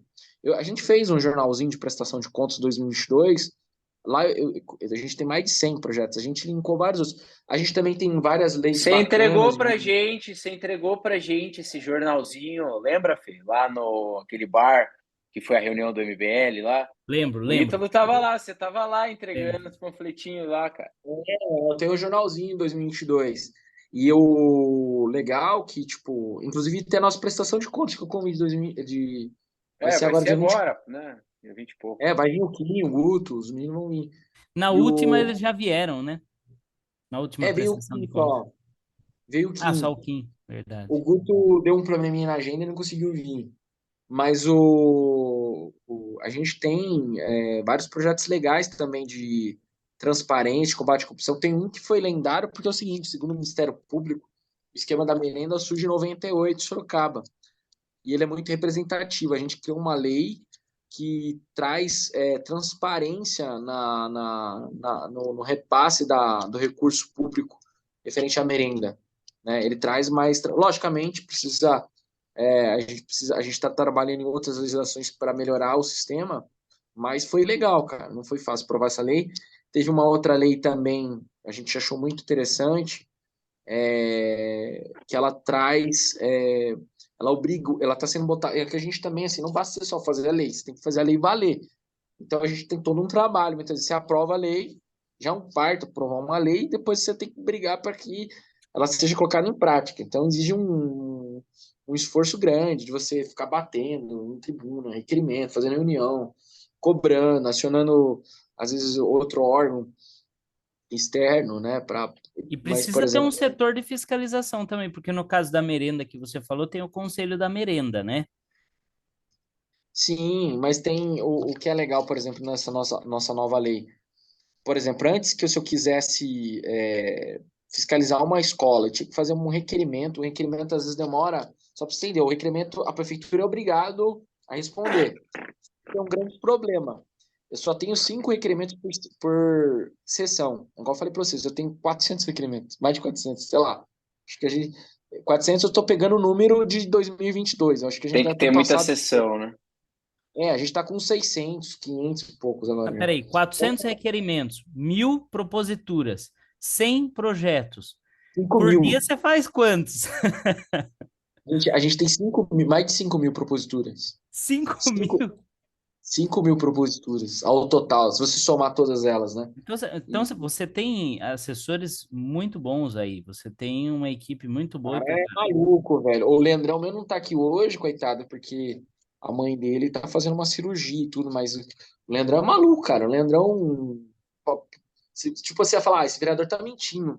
Só chegar aqui no guardinha, perguntar pra ele, viu? Até que horas o Leandro fica? Os caras falam, pô, o cara é maluco, cara, fica até 2 horas da manhã, 1 hora. Meu A gente Deus. fica também com meia-noite e tal, mas o Leandrão, cara, é maluco, cara. Ele é maluco, assim. Malucão, de tipo, domingão, domingo a gente vem trabalhar às vezes, mas tipo, a maioria dos domingos, né? Se a gente, pelo menos eu fico fazendo home office, mas às vezes eu venho pra cama. Mas você trabalha tipo até umas 3 horas, 5 horas, se tiver muito louco. O Leandrão, cara, pega o domingão e vira o domingão, cara. Fica tipo das 8 até 11 horas da noite, meia-noite, 1 hora da manhã, já na segunda-feira, Ele é, né? é quase profissional no nível patológico, quase. O cara é maluco, cara. E assim, são caras doidos, cara, e são todos fodidos. Ó, o Leandro, ele tem como experiência, ele é formado em gestão financeira, assim como eu, também formado em ciências contábeis, e ele tem pós em gestão pública e é graduado em matemática. E o cara tem 15 anos de experiência bancária, ele foi gerente bancário por 15 anos. Então ele é um cara muito bom em pegar. Ele já me ajudava, inclusive, na época de ativista, a pegar irregularidades, essas coisas. Por exemplo, o negócio que eu falei para vocês do edital da sonda hospitalar foi ele que pegou na fiscalização de amostragem. Aí você tem ele, tem o Diego, que ele é servidor de carreira da Aramar, ele está afastado de maneira não remunerada, um cara mega gênio, né, formado na FATEC, na Facens, e é o cara que cuida da minha comunicação também. Ele faz várias atividades no gabinete, mas uma delas também é a comunicação. Aí você tem o professor Geraldo, que é um cara que é formado na USP, em Economia e Direito, foi presidente do Parque Tecnológico, foi secretário de Desenvolvimento Econômico, foi presidente da Agência Metropolitana, foi diretor da Santa Casa. Então, o cara tem um currículo bem vasto. Foi professor universitário de todas as universidades de Sorocaba, Uniso, Facens, Geraldo o quê? Geraldo Almeida. É o comentarista econômico do Cruzeiro. Se Do você vê Cruzeiro. aquele cara que fala assim, economia e finanças com Geraldo Almeida, na Cruzeiro do Sul, é ele. Sei, Ele é, sei. ele Minha também família é uma é, das poucas restantes assinantes do Cruzeiro. Físico. é, ele sempre tá. E também se você for ver aquelas matérias que vai falar do ovo, porque aumentou o preço e tal, a inflação, da TV tem, SBT sempre ele dá entrevista, É cara. ele que Os caras tá. os cara ligam pra ele, vem aqui. O cara é bom, cara. Oi, Ítalo, É, eu vou aproveitar que você falou de horário e falou de engenheiro e vou fazer uma pergunta que a gente não quer. Você já está mais de uma hora aqui com a gente, foi ó, fantástico, muito melhor do que eu Muito esperava. legal. Não sei se o Diego gostou tanto quanto eu, mas tem uma coisa que eu precisava Gostei. perguntar para você, Foi porque muito é legal. relativo à nossa área, que é a área de engenharia, né, civil. Recentemente voltou, né, retornou aquela lei de legalização, que é uma lei interessantíssima, né, para você legalizar uma série de imóveis na cidade, aumentar a arrecadação, e só que dessa vez ela veio com um limitante de 250 metros quadrados. Ou seja, só legaliza, né? Eles retiram todas aquelas exigências, até mesmo construções fora dos índices construtivos, ela aceita desde que tenha laje, mas limitou para obras de 250 metros, o que, assim, diminui muito a abrangência de obras que podem ser legalizadas. Existe uma possibilidade da gente tirar esse limite, voltar como era a lei de legalização anterior? então, ele voltou. Foi aprovada a legislação mudando já, de novo. Ah, verdade. Então já É, tirou o só limitante? só que assim, a gente tem um problema. Então, deixa eu explicar e a gente vem trabalhando em várias linhas, né? E isso também acaba, apesar que a nova lei trouxe uma observação, então até, porque assim, o que estava acontecendo é o seguinte, primeiro que é algo estranho, assim, a gente tem um código de obras que até perguntei assim eu gosto muito do pessoal do Caos Planejado, Antônio Ling, né? Que é uma referência liberal na questão de urbanismo e tal, né? Inclusive eu tenho um livro dele, tem até o guia dele deve estar em algum, aqui, deixa eu ver aqui. Esse momento ele deve estar na minha mesa aqui, quer ver? Eu sempre uso ele como referência. Eu até perguntei para os caras, falei assim, viu? Qual é o código de obras ideal? Nenhum. Os caras responderam para mim, verdade, nenhum. Né? Não tem, E né? por quê? Porque, exatamente por causa disso, porque você cria primeiro que tem um monte de política ruim, né? Tipo, política de recuo, que inclusive o que ajuda a criar as favelas no Brasil é muito essas legislações, que vai criando recuo e tal. Por exemplo, o próprio centro de Sorocaba, o cara tem Porque assim, as legislações de recuo, elas começam a aumentar dos anos 50, anos 70, anos 90. Então você pega muito prédios antigos, assim, salões comerciais, que tem o máximo aproveitamento, né? Mas são prédios, você pode ver que são ali dos anos 70 para trás, normalmente, tal, quando as legislações... Porque hoje o cara, acontece, quer destruir aquele salão para fazer um novo salão com uma sobreloja ou um residencial em cima. Você não... Do ponto de vista comercial, é inviável, porque você perde a área comercial porque você tem que fazer recuo do vizinho, né? Então, é um problema, né? O Código de Obras. E outra coisa, é meio bizarra essa legislação, porque ela precisa ser renovada de 2 em 2 anos. Não faz sentido Nossa, velho. Que uma trampo. legislação que está de 2 em 2 anos. E aí, o que Peraí, o aconteceu? código de obras é o plano Não, não, diretor a cada 10 anos e o código de obras a cada 2? não. O Entendi. Código de Obras também, eu estou falando dessa lei aí da legalização. Ah, tá, entendi, entendi. Ah, É porque uma a cada lei. 2 anos faz esse multirão, é isso?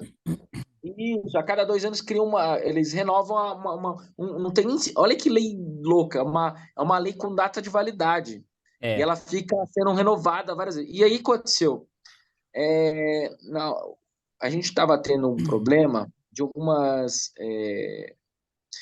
Eu defendo, cara, assim, particularmente, eu defendo as ideias do Anthony Lin. Então, eu defendo lá crescimento, eu acredito muito no crescimento vertical.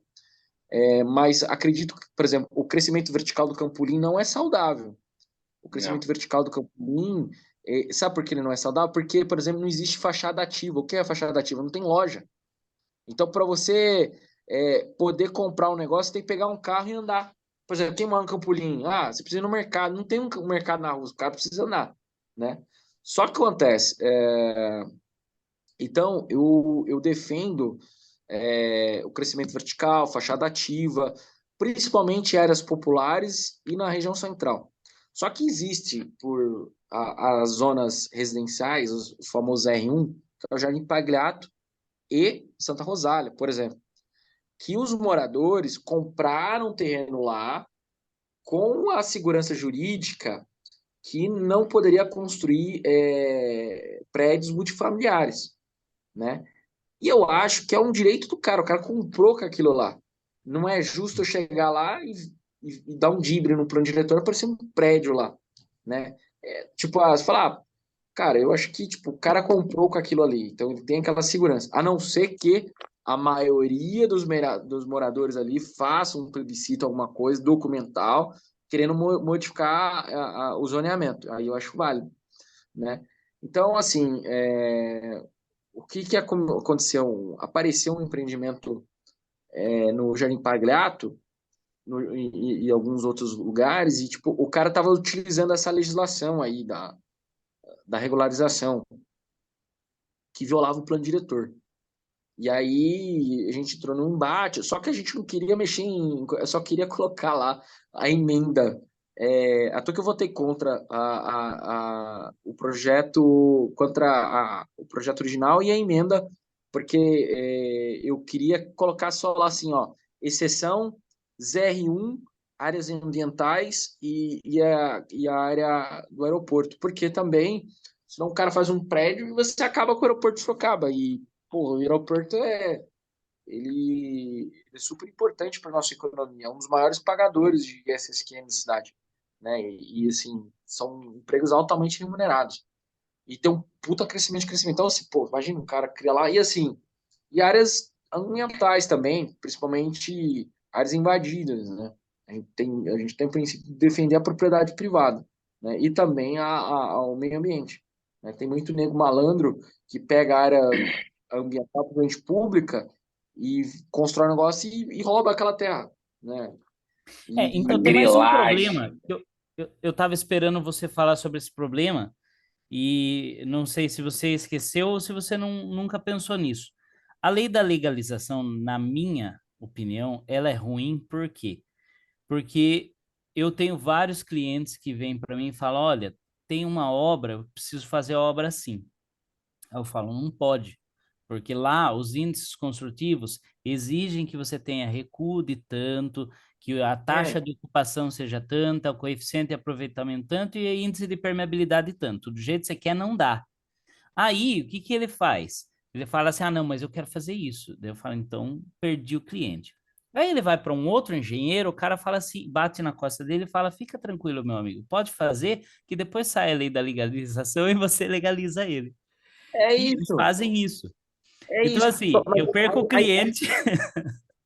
esse que é o problema. E aí é o Estado prejudicando de novo, porque é o seguinte, ele está criando essa política de recursos, o que eu acho que tinha que ter a garantia técnica. E o engenheiro é responsável por isso. Somente isso. Se o engenheiro falou que dá, dá, né? Agora, se existem essas questões de incêndio, etc., isso aí precisa ser respeitado, né? Claro. Mas tem coisa que não tem lógica, tem coisa que, tipo, recuo, coisas assim que, tipo, inviabiliza às vezes a operação dos caras. Por exemplo, sabe um prédio que é top e teve problema com isso? O prédio da Havan. A Havan teve problema em Sorocaba. Você pode olhar. A van, o prédio dos caras é padrão nível Brasil. Então a operação deles é a mesma coisa. Então, tipo, o prédio é quase tudo igual, muda talvez o tamanho da loja, mas assim, em si é um Ctrl-C, Ctrl-V, os projetos dos caras. E é top. Se você olhar a estrutura dos caras, é top. A engenharia é top. Não tem risco de cair, tem ventilação, tem ar, tem boa ventilação e tal. Só que eles construíram o negócio em Sorocaba, e, tipo, nessa linha. Tipo, não. Até porque tem o padrão deles. Eles querem manter o padrão. Tipo, se você for na loja de Sorocaba, Americana, a original deles lá de Blumenau, lá em Santa Catarina, lá, o formato. A original não, porque é aquele formato. Mas nesse modelo novo. Então você pega o formato da van em todo o Brasil é igual às lojas. Então o cara quer fazer aquele padrão. E não tem problema de segurança. Que eu acho que essa que deveria ser somente preocupação do Estado, né? E aí os caras ficam com essas porcaria. Aí, resultado, os caras fizeram a obra irregular. E aí embargaram, ficou embargado. Eu Aí quando lembro foi dessa inaugurar a história. loja, você pode pesquisar aí, acho que foi na época do Uhum. Panunzio. Os caras foram lá, os funcionários. Panunzio, acho que pegou o governo Crespo já. Os caras foram fazer greve lá para os funcionários, tipo, queremos nosso emprego, porque realmente, tipo, os caras não iam começar a trabalhar, não iam receber, porque a loja não podia inaugurar, porque aí a prefeitura embargou os caras, velho. Os caras embargaram, cara. Só que no final das contas, ele usou essa legislação para regularizar. E porque também começou a estar aquela pressão, né? Não, e Porque, olha o pô, transtorno, né, cara? O torno. atraso, Pra tal, você tal, entender, o tal, meio da para aí van. você achar uma brechinha e você aprovar. Aí fica tudo em Então, paz. cara, mas você sabe o que acontece? Aí eu vou dar minha visão daqui, né? Eu já tinha essa visão liberal antes e aqui eu posso confirmar. É a famosa dificuldade para vender facilidade. Então, Quando eu a gente ia. É, Quando a gente fala. aprovou a nossa lei de liberdade econômica aqui, foi uma briga, cara, para aprovar essa lei, cara. Eu só consegui aprovar ela numa sessão extraordinária. Eu tinha um projeto lá que é a reforma da Previdência do governo. Eu ia votar favorável, mas eu falei assim pro governo, olha, eu só vou votar se botar meu projeto lá na sessão extraordinária, porque eu sabia que não ia passar em outra situação. Aí os caras colocaram na sessão extraordinária e queriam deixar por último. Eu falei, não, só voto se meu projeto for primeiro. Se o meu projeto não for votar, não vou votar. E na época era tipo na raspa do tacho, assim, tipo, eles precisavam de 2/3, né? Porque a esquerda estava em cima. E aí colocou, cara, na época o vereador me chamou de vereador da pirataria e tal. E aí provamos. Na treta lá, provamos. E aí na hora também eu tive a habilidade de vender e realmente é. Eu falei desses casos de corrupção. Eu falei, olha, não é só um projeto de liberdade econômica e desenvolvimento econômico, é um projeto de combate à corrupção. Porque falta de liberdade. O que gera corrupção? A corrupção é uma consequência. O gerador dela é a burocracia, né? Então, esse que é um problema, vendeu facilidade. E aí eu mostrei casos na época lá de fiscalização, corrupção. E aí meio que aprovou, acredito, por unanimidade. Mas foi uma briga, um puta debate, né? Acho que a gente provou por todos, porque esse, na hora que os caras viram meus exemplos de comunidade, se o cara votasse contra, votaria não só contra um projeto de liberdade econômica, mas a favor de. Votaria contra um projeto de combate à corrupção e a favor da corrupção. Né? E aí, depois disso, você fala, Ítalo, sua lei foi aprovada, beleza, e aí? Depois disso, cara, tive problema com os setores da fiscalização. Né? Não tem como a gente provar, mas olha que coisa esquisita, né? A gente começou. As pessoas, tipo, não, minha lei não tinha nada a ver com isso. As pessoas começaram a. Tinha problema de pancadão lá. Aí você mandava uma denúncia para um 56. Olha, tem um bar aqui que depois da meia-noite não deixa ninguém dormir e tal. O decibéis é muito alto. Tem um pancadão aqui e tal. O que os caras falam, eu não posso fiscalizar por causa da lei de liberdade econômica do vereador Ito. Só que a nossa Ô, lei não. louco! É, Eles e nossa mandavam lei não tinha essa nada a no ver com isso. telefone? Não, falavam em resposta oficial. Nossa lei não fazia isso, não tem nada a ver. Só que estavam usando isso para queimar. E eu não sabia de nada, cara. Aí estavam fazendo isso para queimar a gente, né? E aí Ó, a parte o da... órgão Era tudo aparelhado. ou corrupção mesmo, incompetência, porque às vezes o cara não queria trabalhar e queria ferrar, tipo, foda-se, vou usar isso aqui para queimar, ou muito ignorante, mas não é possível, cara. Porque era só ler a lei, assim, não tinha nada a ver com isso. A lei só desburocratizava, né? Ela não, a nossa lei não sobrepunha a lei do silêncio que existe, né? Uma lei municipal, estadual Principalmente e federal. se na nota ela citava o seu nome, aí pode excluir a parte de Cara, pegaram a ignorância. lei de liberdade. Ó, viu? Eu entrei na época até em briga com um delegado, cara, porque um delegado falou numa reunião de Conseg que não podia fiscalizar o ferro velho, por exemplo, carro roubado. Ele falou isso, cara, carro roubado, desmanche, carro roubado por causa da lei de liberdade econômica. Aí eu peguei e falei para ele, viu? Ô, senhor delegado, como assim? Primeiramente, o senhor, como policial civil, devia entender a lei de direito, porque, primeira coisa, se o cara não tem nota fiscal, já é o problema, já configura ali, vai configurar receptor, ainda mais se for um objeto de proveniente de furto. Se o senhor não está atuando, o senhor está prevaricando. Não, mas só para focar nesse problema aí da liberdade econômica, então o que acontecia? A fiscalização respondia para os munícipes assim. Aí teve um majoraro, começou a fazer um movimento para revogar a minha lei, junto com outros dois vereadores. Aí na hora que eu descobri, cara, eu fiquei puto da vida, cara. Aí eu peguei os prints e tal. Aí eu falei, mas viu aonde que a fiscalização tá falando? Ah, tá. E os caras mandou. E uns munícipes começaram a reclamar para mim mesmo. O próprio munícipe falava ali, então eu fui denunciar um negócio aí, e aí não quer fazer a fiscalização por causa da sua lei. Aí eu peguei, Mas, viu, liguei. citava você mesmo nominalmente? Lei do vereador Ítalo, citava desse Não, jeito? o nome. Mas, você não, Você mas tava? isso aí é calúnia. Porque se eles estão Não. mentindo, uma interpretação incorreta da lei, e cita Aí, o seu nome, ou só citava o número da lei, mas aí aconteceu. Eu peguei e liguei na época pro chefe da fiscalização. Falei, ô, fulano, viu? Olha, tá acontecendo isso, isso. Imagina, vereador, não tá, tal. Eu falei, mas tá, meu irmão, tá aqui os prints, mandei pra ele. Aí ele pegou, ô, vereador, posso tomar um café com você? Desculpa, tal. Aí ele veio tomar um café comigo. E aí ele chegou, conversando, tá, falando, não vai acontecer, pode ficar tranquilo, foi um mal entendido, tal. Tudo bem. Aí beleza. Aí passou um tempo e continuou, cara. E continuou o movimento de novo para revogar a lei.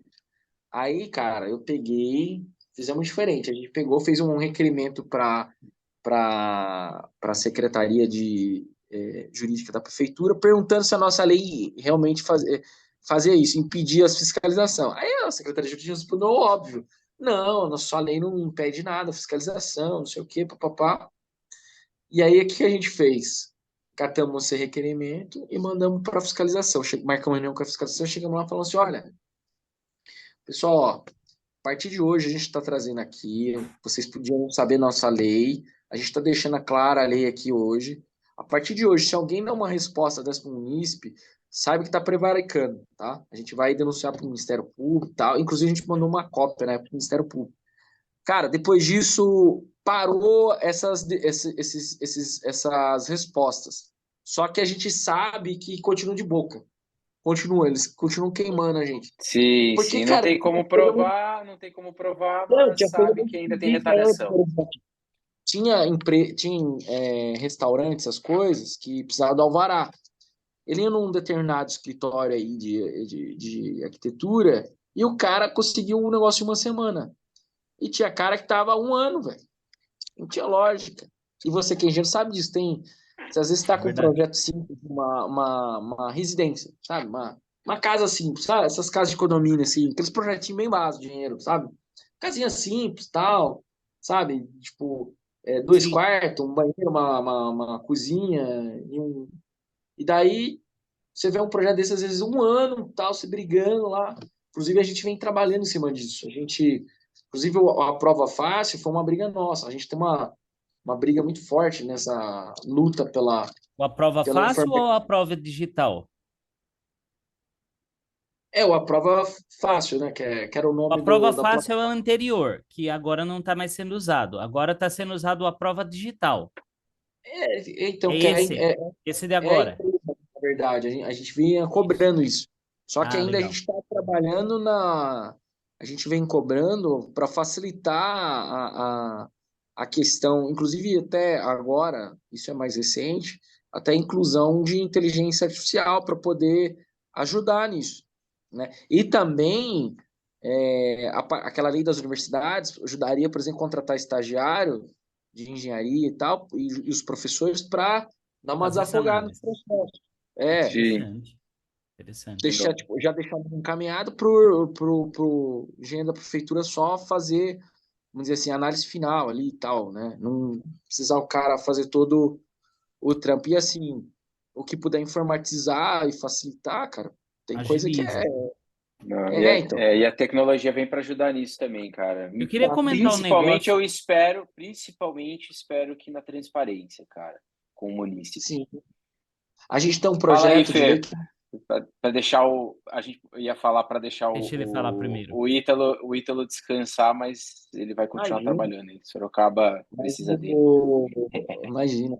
Mas o projeto de lei a gente tem um projeto chamado Governo Digital. É um governo, a gente ele chegou a chegar na Câmara aqui, só que eu não ia conseguir aprovar, não tinha apoio dos governistas. E aí, e também a oposição também, cara, é uma bosta. Tem hora que você fala, cara, qual é o sentido desse negócio aqui? Às vezes sei lá, cara, é um negócio estranho. E aí a gente não ia ter quórum, eu tirei de pauta. A gente tem um projeto de lei chamado, o nome da lei do projeto chama Governo Digital. Ele faz, cara, eu fiz várias leis de desburocratização, por exemplo, da poda de árvore, é uma lei, né? A gente acabou com o monopólio estatal de poda de árvore, a gente está agora querendo fazer, e tudo obedecendo todos os critérios ambientais. A gente quer fazer um agora da supressão, que é o corte mesmo na árvore, né? E várias leis, assim, de desburocratização, facilitação, transparência, informatização. Eu acredito muito nisso. Não, você acredita, e o que eu queria comentar é que esse A Prova Digital é magnífico. Eu digo que, assim, pelo menos 3 vezes mais rápido aprovar através dele do que via físico. E, assim, tanto que a gente nem quer mais saber do via físico. Agora, tá me ouvindo ainda? Tô ouvindo, meu irmão. Ah, tá. Agora, uma coisa, eu queria comentar um caso que aconteceu, porque você estava falando sobre essas aprovações. O mais difícil de aprovação de projeto e tal é que você não tem para onde correr. Principalmente, por exemplo, se você recebe algum comunique-se que você sabe que está errado. Num caso, uma vez, existia um dispositivo no plano diretor que falava, era um loteamento. Regiões limítrofes devem se valer dos índices menos restritivos.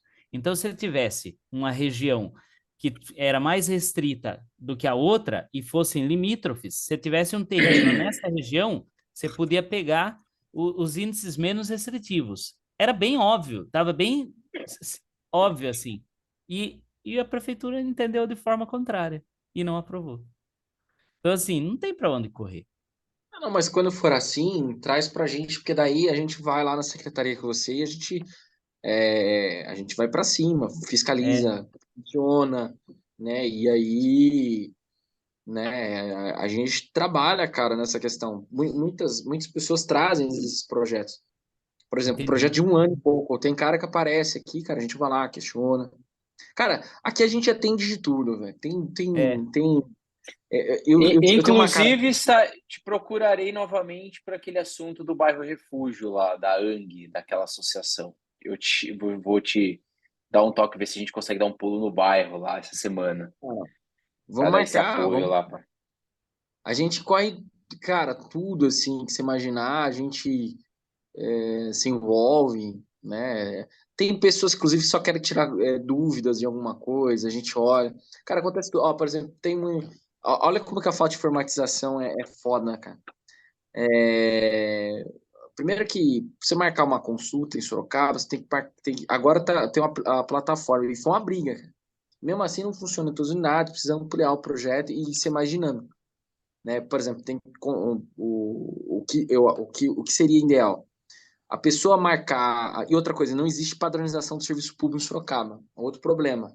Então, eu fiz um requerimento, isso a gente sabia, né? Eu fiz um requerimento só para entender melhor a questão. Eu perguntei assim, viu, que dia que você marca a consulta? Uma unidade falou, olha, eu marco todos os dias, a gente faz acolhimento. Olha, eu faço só na quarta. Eu faço quarta e quinta. Aí teve um. Pra você ter ideia, eu decorei até a UBS do bairro dos Morros, velho, da Vila Sabial, que os caras falaram. Uhum. Ah, a gente atende talvez uma quinta-feira do mês. Tá no requerimento, cara, a resposta. Puta que pariu. Talvez, Talvez, cara. Olha, talvez como que foi você, legal. como é que você falta do trabalho para ir pro negócio? Cara, isso não existe, cara. Isso é coisa de louco. Então, assim, a gente tem o problema da padronização. Aí na informatização, o cara, em tese, tem que ir lá fisicamente marcar consulta, sendo que o cara poderia marcar em casa. Aí você tem uma outra variável. A gente perde em Sorocaba de 30% até 60% de exames e consultas, que custa dinheiro. Porque chega lá, o médico tá lá, mano. Se não. E assim, esse negócio de encaixe é completamente não transparente. Isso abre muita ala, inclusive, para fura-fila. A gente teve um caso, não tem como provar, a gente tentou, porque é muito interno isso. Na Sim. época a gente teve até um problema, né? Tentaram armar para mim, puta BO do caramba. De Mas novo? a gente tinha uma denúncia de um enfermeiro que era político, que ele encaixava as pessoas, os amigos dele, entendeu? Tipo, eu quero encaixar, e não tem, cara, transparência. Eu posso encaixar quem eu Mas quiser. cobrava para isso, provavelmente. Não, acho que não. Eu acho que Não? era questão política. Ah, É questão política. brava. Uhum. Então, o cara usava isso politicamente. Então, assim, Entendi. mas não tem como a gente provar, cara. A gente não conseguiria Certo. uma prova cabal. Até, Sim, sabe que existe uma força obscura ali que trabalha vamos dizer assim, contra, não né? é que Mas não sabe. tem cabal. Existe a possibilidade. Se eu falar que existe, eu teria que provar e não tem como eu te provar Claro, isso. claro, claro, Mas, claro. mas existe a brecha por conta da. E outra coisa, não só nas unidades básicas, mas até em vaga do DRS. Porque muitas vezes vagas do DRS ficam vazias, esperando alguma coisa. Então, se abre muita possibilidade.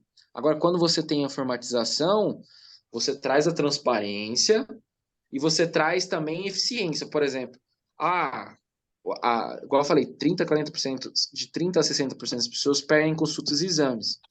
E o que acontece? A plataforma poderia ficar avisando a pessoa, falta uma semana, 3 dias, né? E aí o cara fala, não vou ir. E aí o que acontece?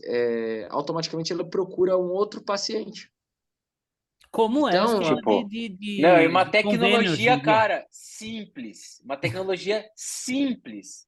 Básica, Simples, né? que já tem há muito tempo. Já tem há muito tempo.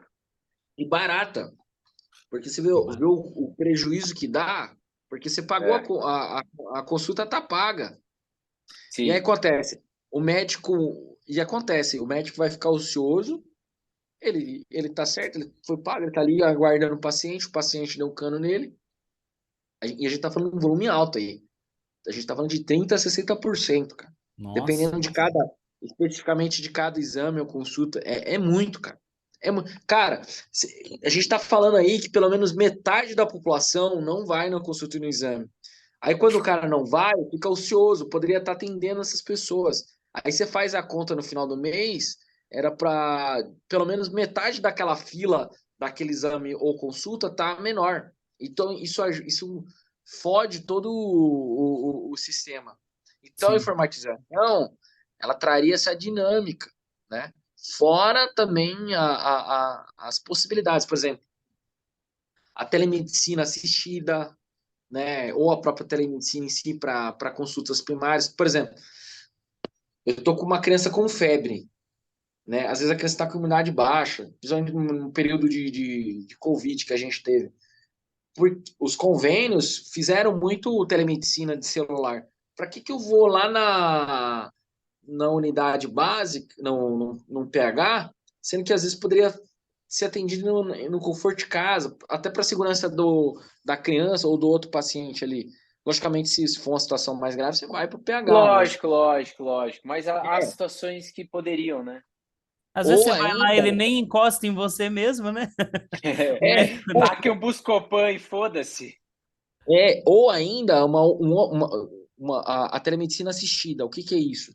A telemedicina assistida é aquela que você tem muitos especialistas, por exemplo, pegar um especialista aqui que só tem dois que atende em Sorocaba, que é o neuropediatra. Só tem dois na rede pública de Sorocaba que atende via GPasse. Essas duas são duas médicas, elas são de Botucatu, se não me engano. E elas não querem vir para Sorocaba mais por conta da logística. Então, o que que o GPasse já tá? O GPasse, lembrando que o GPasse, por mais que é uma entidade filantrópica, é iniciativa privada ainda. Então, ele é mais, vamos dizer assim, a gestão dele é mais flexível, mais rápida, mais eficiente. Então, Eficiente. eles vão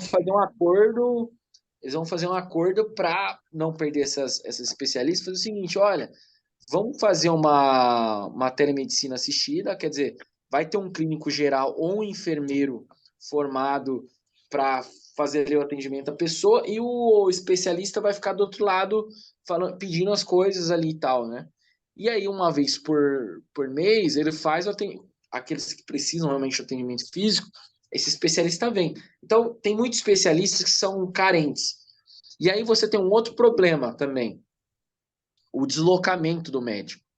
Porque imagina que um médico tem vários especialistas que tem poucos.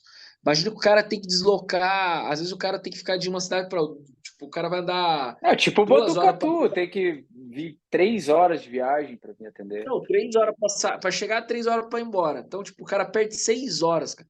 Economicamente, isso às vezes é inviável pro cara. Então, o que a telemedicina faz? Dá essa flexibilidade para o médico, né? E a eficiência de atendimento é a mesma, principalmente a assistida, né? E também, claro, que se precisar, ele faz a presencial, né? Mas principalmente consultas primárias, muitas vezes, não precisa. E aí você tem uma outra questão também. Tem pessoas que poderiam, por exemplo, você pega um médico lá, o médico poderia atender da policlínica o cara da UBS. Principalmente pessoas mais carentes, o cara não tem condição para pagar o ônibus, velho. O cara não tem dinheiro para pagar o ônibus. O cara não tem dinheiro para pagar o ônibus, ou às vezes o cara tem vários problemas de mobilidade. Então, o que poderia ser feito também? Telemedicina assistida. Ou o cara dá do UBS, ser atendido lá por um médico, ou por um médico no geral, ou por um enfermeiro formado, e o cara vai passando ali e o cara já vai adiantando, né? Inclusive a gente está trabalhando até mesmo no Sandbox, com o projeto lá do Celso que tem inteligência artificial. Os caras querem fazer um teste piloto de graça, isso que é legal do Sandbox, de graça para a prefeitura de telemedicina, para fazer um case, entendeu? Um piloto para mostrar que funciona, que é possível. Você precisa ter histórico, né, Massa, para massa, massa por mais que demais. você fale, mas que o cara ganha com isso? O cara ganha um histórico, porque para ele Sem vender esse dúvida, sem dúvida. Com certeza, ele vai vender essa empresa em algum momento, ou vai vender um pedaço, vai receber uma seed ali, um investimento. por isso que o sandbox é importante porque ele permite os pilotos, os cases. E para o poder público é interessante isso. Você ganha um monte de coisa de graça, por exemplo, eu vou falar para você em valor. Esse projeto do metaverso que eu falei lá, do Jara Fernandes, o preço da mensalidade do negócio é 15 mil reais, cara, para atender uma escola de 800 alunos. E a gente conseguiu de graça. Então, sei Bom, lá, 150, tá no mudo, 180 mil Fê. reais. Meu Fora a mudo? exposição disso também, Não, né? O Felipe. quanto isso não é eu que estava no mudo. Fora a exposição que traz isso para a cidade, você ser pioneiro numa área tecnológica dessa, o nome já diz, é uma caixa de areia para você criar as coisas. Cara, o A negócio foi tão empresa que for legal. pioneira também, Sim, esse negócio foi tão legal que a gente está fazendo um piloto de um bairro inteligente. A gente tem vários bairros afetados mas a gente está trabalhando nesse que está essa escola especificamente. O negócio foi destaque, tipo, em todos os jornais da cidade. A TV tem no especial da cidade, a professora Regiane é a coordenadora desse projeto aí, nosso. Ela foi destaque no especial de aniversário de Sorocaba. A TV Cultura está fazendo um documentário do negócio. Que legal, cara. Que legal. Mas eu não sabia Muito de nada massa, disso. muito massa. Ítalo, cara, vou encerrar aqui. 1h30 e 47 de conversa. Quase 2 horas. Cara, triplo obrigado pelo teu Imagina. tempo aí disponível. Cara, espero que seja primeiro de muitos. Você foi o primeiro dessa nova era do canal, né? Então, cara, obrigado aí pelo teu tempo, pela tua paciência. Imagina. E, cara, a gente deixa as portas abertas para você aí. Parabéns pelo trabalho, pelo estigma aí da máquina de projetos. Eu tô, E assim, foi muito positivamente legal. impressionado e eu vou te dizer, do que você falou aqui, 95% eu não sabia. Isso é uma vergonha para mim, né? Porque eu, voltando a dizer, a gente precisa se envolver mais, a gente precisa saber mais da política regional, da política que afeta diretamente a gente aqui, né? E você trouxe isso um pouquinho para a gente, então só tenho a agradecer mesmo, parabenizar também. E vamos ver se a gente volta a conversar qualquer dia aí, talvez num Com horário um pouquinho mais certeza. agradável para você poder descansar Imagina, melhor. pô, viu? Aqui não vai até 11 horas, 10 horas, tranquilo Sobrenome aqui. é trabalho. Aqui, estamos aqui nos negócios, fazendo documentação, estudando um projeto aqui e tal. Tem umas A mesinhas ali. desculpa que eu não vou fazer isso com a minha câmera, não, porque eu tenho um pouco de vergonha do que Se você eu vai quiser, ver vou que mostrar o no arco e flecha ali atrás. Ó. ambiente está um pouquinho menos arrumado que o seu. Imagina, meu, mas Maravilha. viu? Obrigado de coração aí pelo espaço e fica o convite para vocês. Vou ficar muito feliz honrado e para todos que estão assistindo aí. O evento dia 24 às 19 horas lá no Sorocaba Clube. Pode Maravilha. deixar. Prestação de contas aí do Kim, do Guto Zacarias e do Ítalo, né? Dia É, 24, agora na Agora de novembro, sexta-feira. sexta-feira. sexta-feira. Maravilha. Maravilha. Todos A gente toda. convidados. Um Ítalo, abraço, fica viu? com Deus, meu irmão. Um grande abraço. Um Obrigado abraço, aí pela irmão. conversa. Obrigado, viu? Tamo junto, meu irmão. Abraço. Um abraço. Valeu. Tchau, tchau. Tchau.